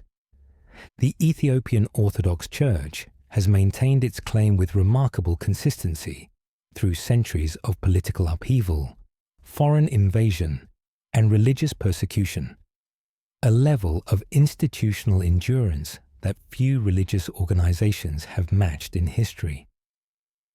During the 16th century Muslim conquest of Ethiopia, church leaders risked their lives to protect the Ark from destruction. When Portuguese missionaries arrived in the same period, attempting to convert Ethiopia to Roman Catholicism, the Orthodox clergy refused to reveal the Ark's location even under threat of violence. This steadfast protection continued through the Italian occupation of Ethiopia in the 1930s and the Communist Revolution that overthrew Emperor Haile Selassie in 1974. For over 1,600 years, this ancient church has never wavered in its claim, never changed its story, never compromised its position, a consistency that religious historians note as unprecedented among institutions guarding sacred relics. Throughout these traumatic periods, the guardians of the Ark maintain their vigil, preserving both the object itself and the traditions surrounding its care. Consider the weight of such continuity, generation after generation of keepers choosing to maintain their sacred trust through invasions, revolutions, and the collapse of empires. The unbroken chain of this guardianship across such diverse and challenging circumstances suggests they are truly protecting something of ultimate sacred value. The Ethiopian claim gains additional credibility from the country's unique position in early Christian history. Ethiopia was one of the first nations to officially adopt Christianity, and its church developed independently from both Roman and Byzantine influence. Because of this isolation, they kept ancient traditions that might have been lost or changed in other places. The Ethiopian Bible includes books not found in other Christian canons, and its liturgical practices preserve elements that scholars believe reflect very early Christian worship. The connection between Ethiopia and biblical history extends beyond the Queen of Sheba story. The Book of Acts records the conversion of an Ethiopian eunuch by the Apostle Philip, indicating early Christian presence in the region. The prophet Isaiah mentions Ethiopia multiple times, often in contexts suggesting the nation would play a significant role in God's purposes. Psalm 68:31 declares that Ethiopia shall soon stretch out her hands unto God, a verse that Ethiopian Christians interpret as prophetic validation of their role as guardians of the Ark. Modern attempts to verify the Ethiopian claim have been frustrated by the Church's absolute refusal to allow examination of the object they guard. No photographs exist, no scientific analysis has been permitted, and no independent verification has been possible. The current guardian, like his predecessors, maintains that the Ark is too sacred to be exposed to curious eyes or scientific instruments. This secrecy, while frustrating to researchers, is consistent with the biblical portrayal of the Ark as an object of tremendous holiness that could be fatal to approach improperly. Some scholars have noted similarities between Ethiopian religious practices and those prescribed for the ark's care in the Old Testament, the use of incense, the emphasis on ritual purity, the restriction of access to a single authorized person, all of these elements echo the biblical instructions for approaching God's throne. The Ethiopian Orthodox liturgy includes prayers and ceremonies that specifically reference the ark's presence, suggesting a living tradition rather than a later fabrication. Critics of the Ethiopian claim point to the lack of historical documentation for the ark's presence in Ethiopia during the crucial periods of Jewish and early Christian history. They note that the Kebra Nagast was written relatively late and may reflect medieval legends rather than ancient facts. The absence of any mention of the ark in early Ethiopian Christian writings, they argue, suggests the tradition developed long after the supposed events it describes. However, supporters counter that the very secrecy that has preserved the ark would naturally have prevented its mention in written records. If the object was indeed stolen from Jerusalem and hidden in Ethiopia, its guardians would have had every reason to maintain absolute silence about its presence. The lack of documentation, they suggest, may actually support rather than undermine the claim. The Ethiopian tradition also provides a compelling explanation for several historical mysteries. It accounts for the ark's disappearance from biblical records, explains the decline of true worship in Jerusalem during the later monarchy, and offers a reason why God allowed his temple to be destroyed. From this perspective, the Babylonian conquest was not a defeat, but a divine judgment on a kingdom that had already lost its most sacred treasure through unfaithfulness. Whether or not the Ethiopian claim is historically accurate, it represents one of the most persistent and detailed traditions regarding the ark's fate. The devotion of Ethiopian Christians to this belief, maintained through centuries of hardship and persecution, testifies to the profound impact the ark has had on human imagination and faith. In the highlands of ancient Axum, whether guarding the true Ark of the Covenant or preserving a cherished tradition, the keepers maintain their vigil, waiting for the day when God will reveal the truth about his most sacred earthly throne. The Ethiopian claim is fascinating, but many experts remain skeptical. What do you think? Is the ark hidden in a cave in Israel, or has it been waiting safely in Axum for 1,000 years? Share your theory in the comments. In the year 1119, 9 French knights appeared at the court of Baldwin II, the Crusader king of Jerusalem, with an extraordinary request.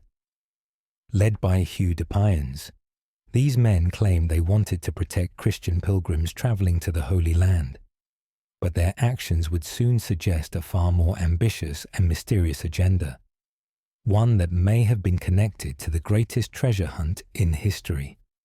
Baldwin granted the knights permission to establish their headquarters on the Temple Mount, in the ruins of what had once been Solomon's Temple.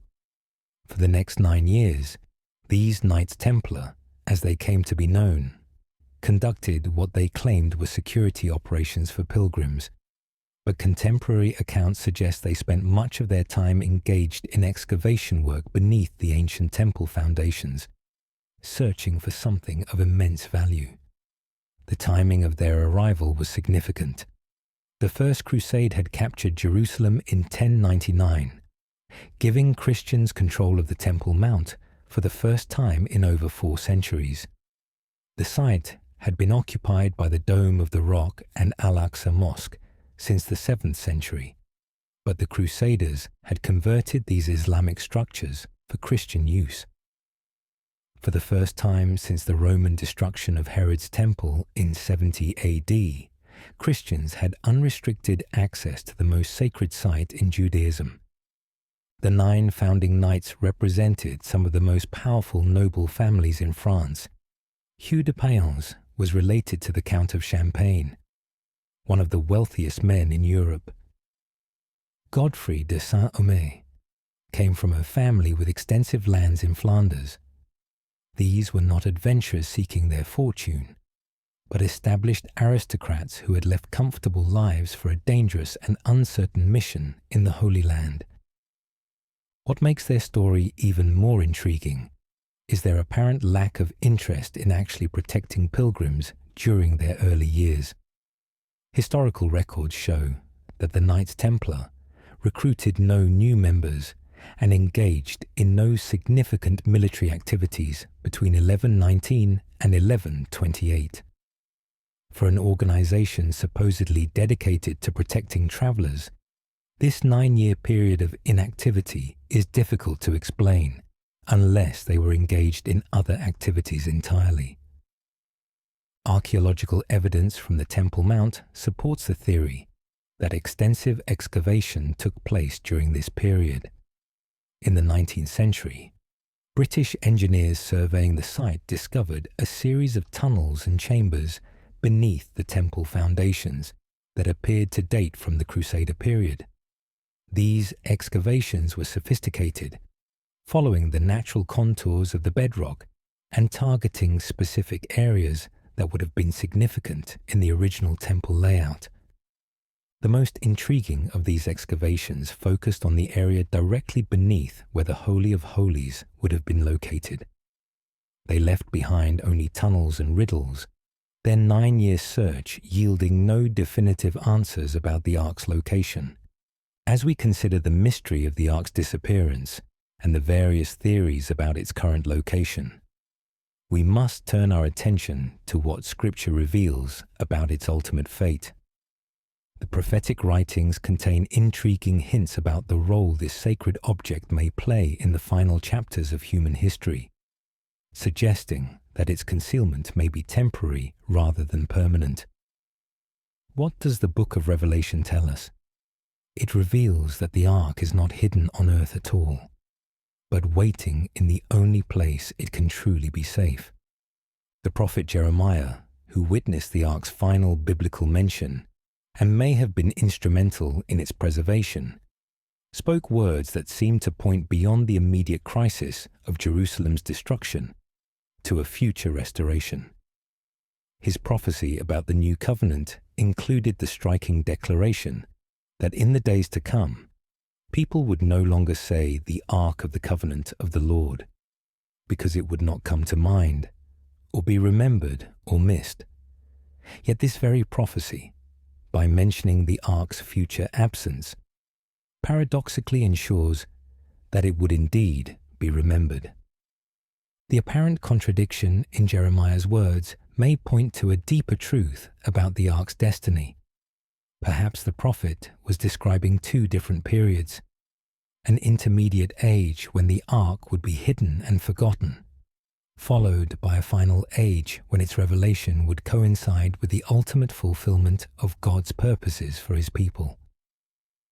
The new covenant that Jeremiah described, with God's law written on hearts rather than stone tablets, may not represent the complete end of the Ark's significance, but rather its transformation from a symbol of separation to a symbol of restoration.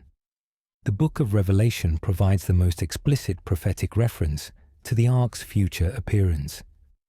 In chapter 11, after describing the measuring of God's temple and the ministry of the two witnesses, John records a vision that has captivated believers for centuries.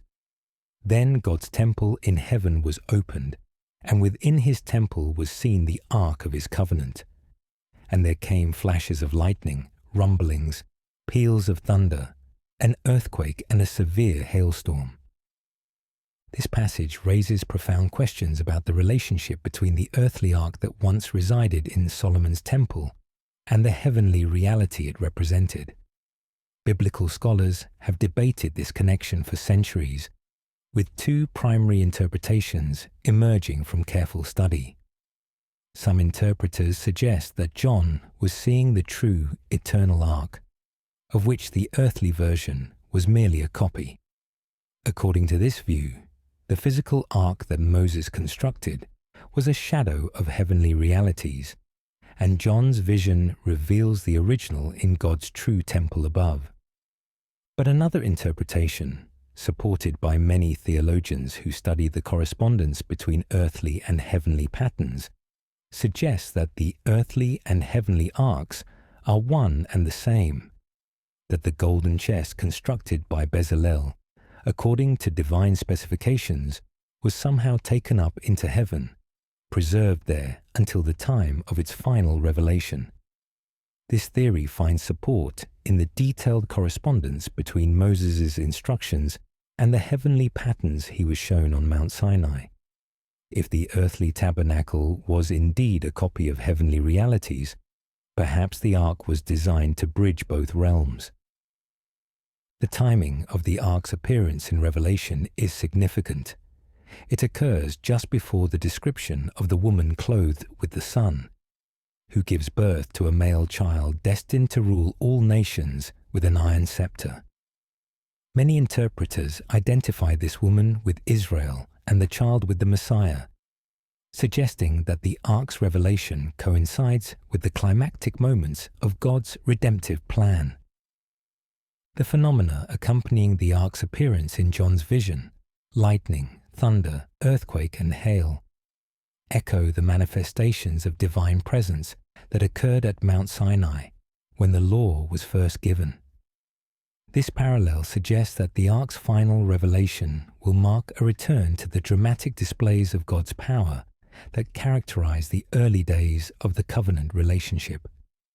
The age of hidden presence will give way to an era of manifest glory. Old Testament prophecies also contain hints about the restoration of temple worship in the last days. Ezekiel's detailed vision of a future temple includes precise measurements and descriptions that surpass even Solomon's magnificent structure.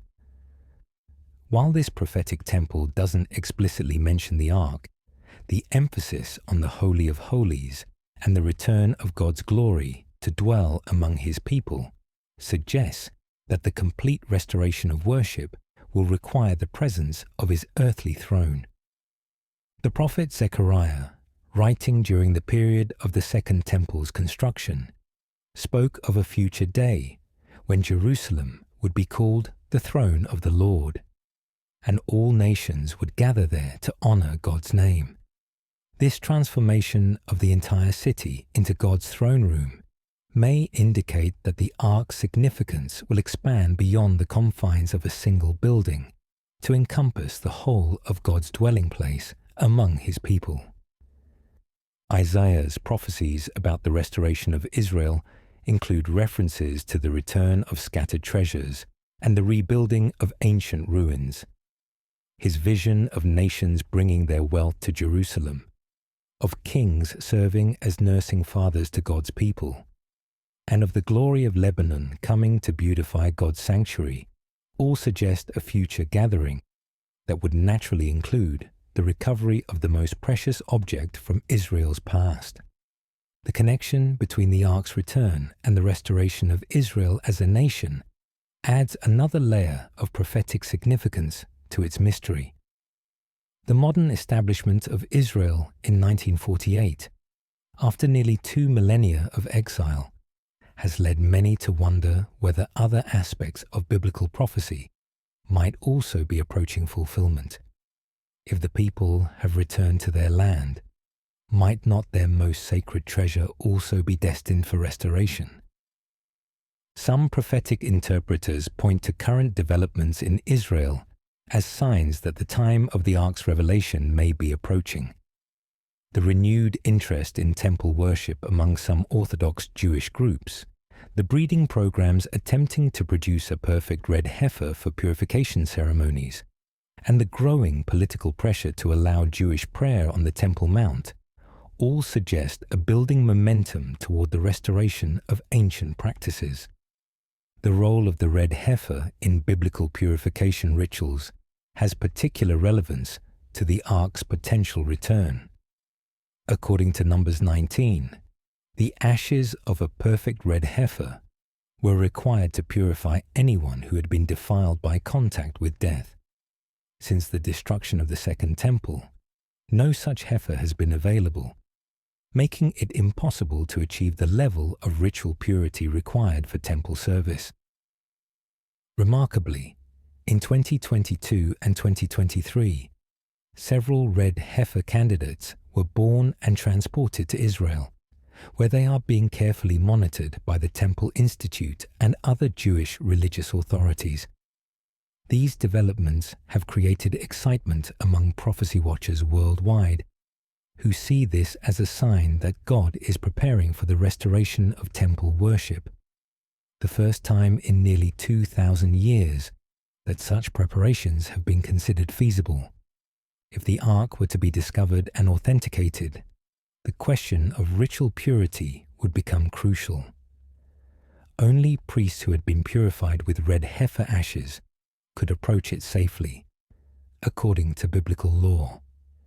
The convergence of red heifer availability with potential Ark discovery would represent a remarkable alignment of prophetic elements that many would see as divinely orchestrated. The political implications of the Ark's discovery would be staggering. Its appearance would likely galvanize Jewish religious sentiment and increase pressure for the construction of a third temple. This would inevitably create tensions with Muslim authorities who consider the Temple Mount sacred to Islam. The potential for religious conflict arising from such a discovery has led some to suggest that the Ark's concealment may be as much about divine timing as divine protection. Yet prophecy suggests that such tensions may be part of God's plan for the last days. The book of Daniel speaks of a time when sacrifices will be restored and then interrupted, implying a period of renewed temple worship before the final consummation. The Ark's return could be the catalyst that sets these prophetic events in motion, serving as both a sign of God's faithfulness and a test of human response to His presence. The international dimension of the Ark's significance cannot be overlooked. Unlike other archaeological discoveries that primarily interest scholars and tourists, the Ark of the Covenant would command global attention and carry profound implications for three major world religions. Judaism would see it as validation of their ancient claims and evidence of God's continuing covenant with Israel. Christianity would interpret it through the lens of fulfillment theology, seeing connections to Christ as the true mercy seat. Islam, which also reveres the Hebrew prophets, would need to grapple with the implications of such a tangible link to pre-Islamic revelation. The discovery of the Ark might also serve as a powerful evangelical tool in the last days. In an increasingly secular world, the appearance of an object with such clear supernatural associations could challenge materialistic worldviews and point people towards spiritual realities.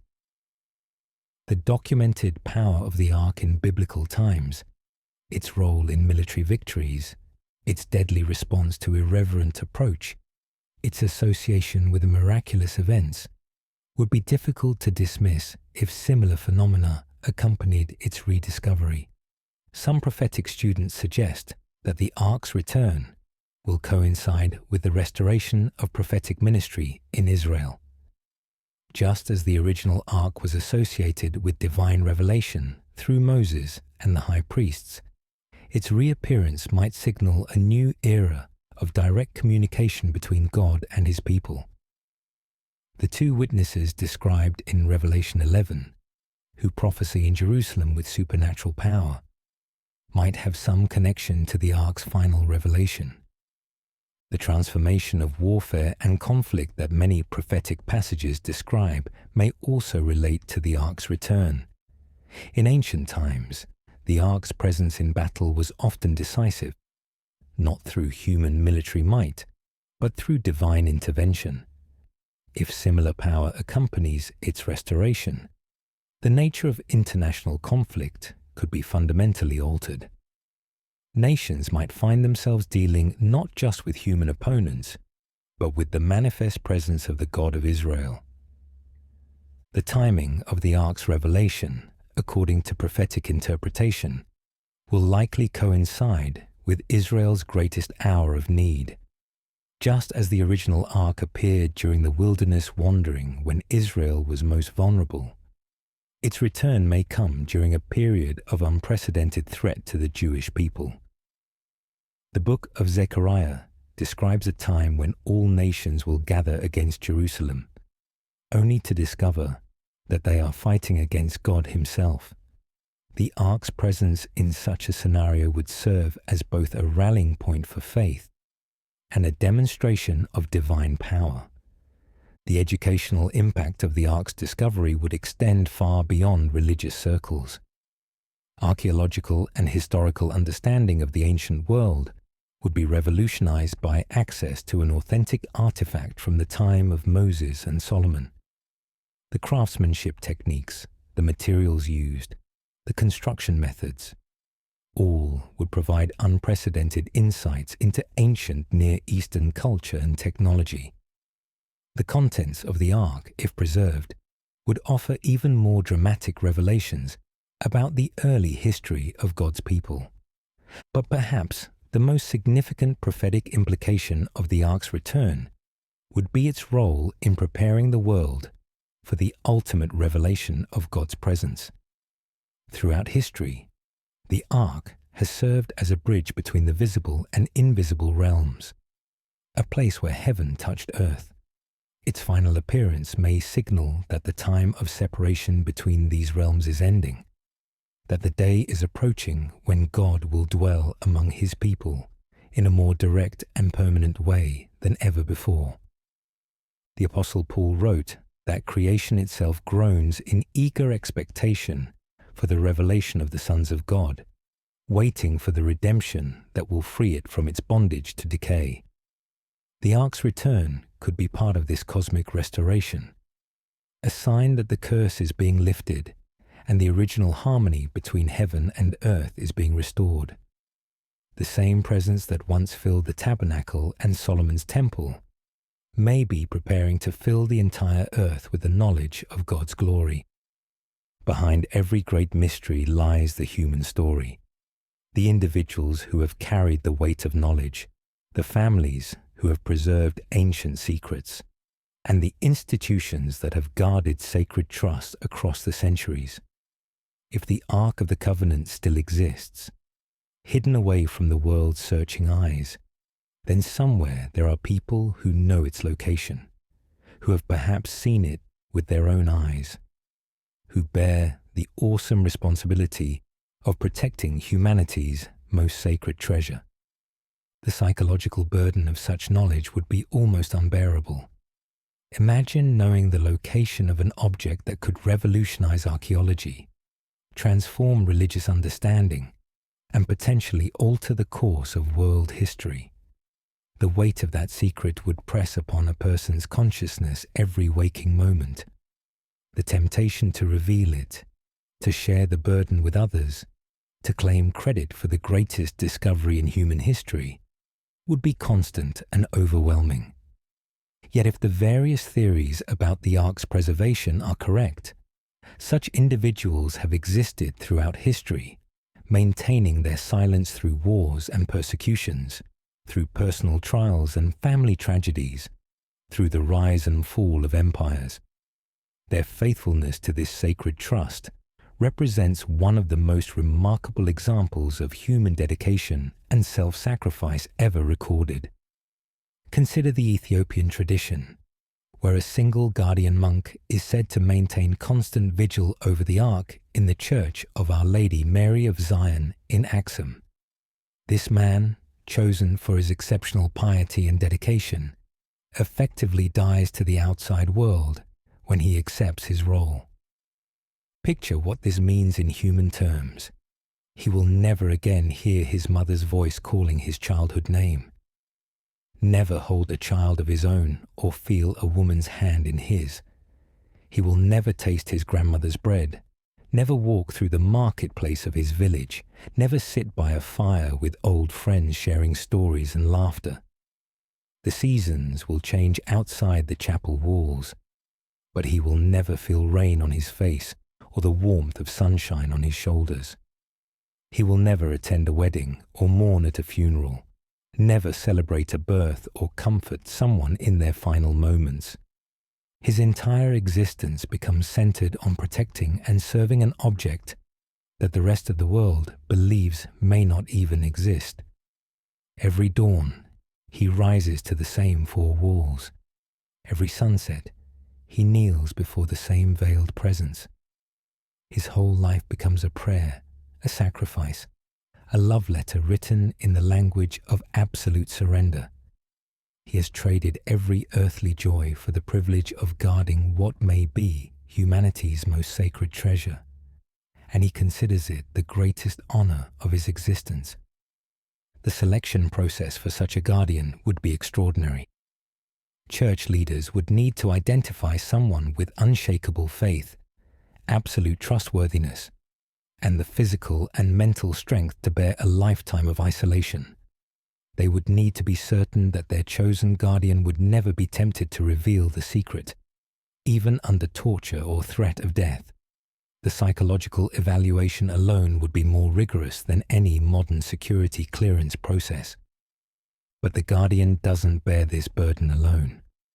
There must be others who know the truth, church leaders who participate in the selection process, perhaps a small circle of advisors who help maintain the deception necessary to protect the secret. These individuals live in the world, interacting with scholars and journalists who ask probing questions about the Ark's authenticity, maintaining careful facades of uncertainty, while knowing the truth that could shake the foundations of human understanding. The families who might be involved in such a conspiracy would carry the burden across generations. Parents would need to decide when and how to reveal the secret to their children, knowing that this knowledge would fundamentally change their lives. Children would grow up understanding that they were part of something larger than themselves, that their family had been entrusted with a responsibility that transcended personal ambition or desire. The emotional toll on such families would be enormous. They would be forced to lie to friends and neighbors, to maintain false identities or cover stories, to live with the constant fear of discovery. Relationships would be strained by the inability to share the truth with those they loved. The normal human desire to be understood and appreciated would be frustrated by the necessity of appearing ordinary while carrying extraordinary knowledge. In the case of the theory that Jeremiah hid the ark in a cave on Mount Nebo, we must imagine the prophet's companions who helped with this secret mission. These men swore themselves to secrecy, understanding that the survival of Israel's most sacred object depended on their silence. They returned to Jerusalem, knowing that they would never be able to tell anyone, not their wives, not their children, not their closest friends, about the most significant event of their lives. The psychological pressure on these men must have been tremendous. They had participated in saving the Ark of the Covenant from destruction, yet they could never claim credit for this heroic act. They had to watch as Jerusalem burned and the temple was destroyed, knowing that they had helped preserve the most important element of Israel's faith, yet unable to comfort their grieving neighbors with this knowledge. As years passed and these original guardians aged and died, the secret would have passed to a smaller and smaller circle of trusted individuals. Each generation would face the decision of whether to maintain the secret or reveal it to the world. The temptation to break silence would grow stronger as the original context faded and the reasons for concealment became less clear. Modern technology has made the burden of guarding such secrets even more difficult. Satellite imagery can reveal hidden structures and unusual activity in remote locations. Ground-penetrating radar can detect buried objects. DNA analysis can authenticate ancient artifacts. The guardians of ancient secrets must now contend with investigative techniques that their predecessors never imagined. Yet the same technology that threatens to expose hidden truths also provides new methods of protection. Electronic surveillance can monitor approaching threats. Secure communications allow guardians to coordinate their activities across great distances. Digital encryption can protect sensitive information from unauthorized access. The eternal struggle between those who would reveal secrets and those who would guard them has simply moved to new battlefields. The financial pressures on modern guardians would be extraordinary. The Ark of the Covenant would be literally priceless. No museum or private collector could afford to purchase it, but the media rights alone would be worth hundreds of millions of dollars. The person who could prove they had discovered the Ark would become instantly wealthy and world famous. The temptation to cash in on such knowledge would be almost irresistible. Yet if the Ark remains hidden, it means that such temptations have been consistently resisted. Somewhere people have chosen duty over profit, faithfulness over fame, sacred responsibility over personal gain. Their sacrifice represents one of the most remarkable examples of human integrity in recorded history. The institutional guardians of the secret would face different but equally challenging pressures. Religious organizations that might know the Ark's location would be constantly questioned by believers and skeptics alike. They would need to maintain careful public positions that neither confirmed nor denied their knowledge, walking a fine line between truth and deception. These institutions would also need to plan for continuity across centuries or even millennia. Leadership changes, political upheavals, and religious reforms could all threaten the preservation of ancient secrets. The guardians would need to develop systems for passing knowledge from one generation to the next, ensuring that the secret survived, even if individual guardians failed in their duty. The Vatican, with its vast archives and centuries of accumulated knowledge, represents the type of institution that could potentially guard such a secret. The Catholic Church has survived the fall of empires, world wars, and internal scandals while maintaining its institutional memory and protecting sensitive information. If any organization had the resources and motivation to preserve the Ark's location as a closely guarded secret, it would be an institution like this. But even the most powerful institutions are composed of individuals, and individuals can be corrupted, coerced, or convinced to break their silence. The fact that no credible leak has ever emerged from any supposed guardian organization suggests either that no such secret exists, or that the systems for protecting it are remarkably effective. The personal testimonies of those who claim knowledge of the Ark's location are particularly intriguing. Over the years, various individuals have come forward, claiming to have seen the Ark or to know its location. Most of these claims have been easily debunked, but a few have come from credible sources with no apparent motive for deception. These testimonies often share common elements: descriptions of overwhelming awe in the presence of the object, warnings about the danger of approaching it improperly, and reluctance to provide specific details that might lead to its discovery. The consistency of these elements across different cultures and time periods is either evidence of a shared truth or remarkable coordination among hoaxers. The psychological profile of a genuine Ark guardian would likely include certain characteristic traits.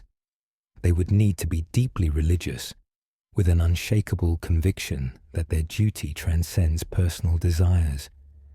They would need to be psychologically stable, capable of bearing the burden of enormous secrets without breaking under the pressure. They would need to be intelligent enough to understand the implications of their knowledge and wise enough to know when to remain silent. Such individuals would also likely display a certain detachment from worldly concerns. Knowing that they possessed information that could change the world, they would probably find ordinary human ambitions and worries relatively trivial. This perspective might make them seem otherworldly or mystical to those who didn't understand the source of their unusual outlook. The families of such guardians would show similar characteristics. They might display an unusual sense of purpose or destiny, a feeling that they were part of something greater than themselves. They might show less interest in material success or social status, understanding that their true worth came from their faithfulness to a sacred trust rather than worldly achievements. Children raised in such families would face unique challenges. They would grow up knowing that their family was different, special in ways they couldn't fully understand, until they were old enough to bear the full weight of the secret. The process of gradually revealing the truth to them would be delicate and crucial. Too early, and they might not be mature enough to handle it. Too late, and they might feel betrayed by years of deception. The geographic distribution of potential guardians adds another layer of complexity to the human story. If the Ark is hidden in a remote location, local populations might be involved in protecting it, even if they don't fully understand what they're guarding. Entire communities might be built around the secret, with traditional stories and customs designed to discourage outsiders from exploring certain areas. These communities would face the constant challenge of modernization and outside influence. As the world becomes more connected and remote areas become more accessible, maintaining ancient secrets becomes increasingly difficult. The Guardians would need to adapt their methods while preserving their essential mission. The emotional cost of this guardianship extends beyond the immediate families involved. The wider community of believers who suspect the truth but cannot know it for certain experience their own form of suffering. They must live with uncertainty about one of their faith's most important symbols, wondering whether their most sacred object still exists or has been lost forever. This uncertainty creates its own psychological burden for the faithful. Some find comfort in believing that God has preserved the Ark and will reveal it at the appropriate time. Others struggle with doubt, wondering whether their faith is built on symbols that no longer exist. The guardians of the secret, by their very silence, become responsible for the spiritual welfare of millions who long to know the truth. The ultimate question facing any guardian of the Ark's location is when, if ever, the secret should be revealed. The decision would require weighing the potential benefits of disclosure against the risks of exposure. Would revealing the Ark strengthen faith or create dangerous conflicts? Would it advance human understanding or unleash forces beyond anyone's control? This decision cannot be made lightly or by a single individual. It would require consultation among the highest levels of whatever organization or community serves as guardian. It would require careful consideration of current world conditions, religious tensions, and political realities. Most importantly, it would require a deep sense of divine timing, an understanding that revelation must come not when humans desire it, but when God ordains it. Until that day arrives, if it ever does, the guardians continue their vigil. Somewhere in the world, people may be living with the knowledge of where God's earthly throne rests, carrying a burden that few could understand and fewer still could bear. Their faithfulness to this trust, maintained across centuries of temptation and trial, represents one of humanity's most remarkable achievements. The triumph of sacred duty over personal desire, of divine calling over worldly ambition. The guardian's sacrifice is profound. If you knew the Ark's secret, would you reveal it for all the world to see, or choose silence to protect its holiness? Reflect on that choice in the comments. As we reach the end of our journey through the hidden history of the Ark of the Covenant, imagine for a moment the Ethiopian guardian in his chapel in Axum, Night after night, year after year, he maintains his vigil over what he believes to be humanity's most sacred treasure. He has given up everything: family, freedom, the simple pleasures of ordinary life, to protect something the world cannot see. Picture those ancient Kohathites carrying the ark through the wilderness, their shoulders bearing not just the weight of gold and acacia wood, but the awesome responsibility of transporting God's earthly throne. Step by careful step, mile after mile, they carried the presence of the Almighty through desert heat and mountain cold, never touching the sacred chest directly, always reverent, always faithful. These guardians, whether in ancient Israel or modern Ethiopia, whether carrying the ark on their shoulders or keeping watch in a hidden chapel, understood something profound about sacred trust. They knew that some treasures are too precious to be grasped, too holy to be possessed, too important to be abandoned. Their faithfulness wasn't about ownership, but about stewardship, not about glory, but about service. Tonight, as you rest in the quiet of your own heart, consider that you too are a guardian of something sacred. The same God who once dwelt between golden cherubim now chooses to dwell within you. The presence that filled Solomon's temple with cloud and fire has made your heart his sanctuary. You carry within you the treasure that emperors sought and prophets died to protect. The mystery of the ark's location may never be solved in our lifetime, but the mystery of God's presence among his people has been revealed in the most beautiful way imaginable, not in golden boxes hidden in caves, but in human hearts transformed by divine love. The true Ark of the Covenant isn't missing at all. It's wherever God's people gather in his name, wherever his Spirit dwells, wherever love and mercy meet. Like those faithful guardians who came before us, we are called to protect and preserve what has been entrusted to our care, not through isolation or secrecy, but through lives that reflect his glory, hearts that welcome his presence, and communities that demonstrate his love to a watching world. Rest in the knowledge that you are part of an unbroken chain of faithful keepers stretching back to Moses on Mount Sinai. The same God who gave precise instructions for the ark's construction has written his law upon your heart. The same presence that led Israel through the wilderness now guides your steps through life's challenges.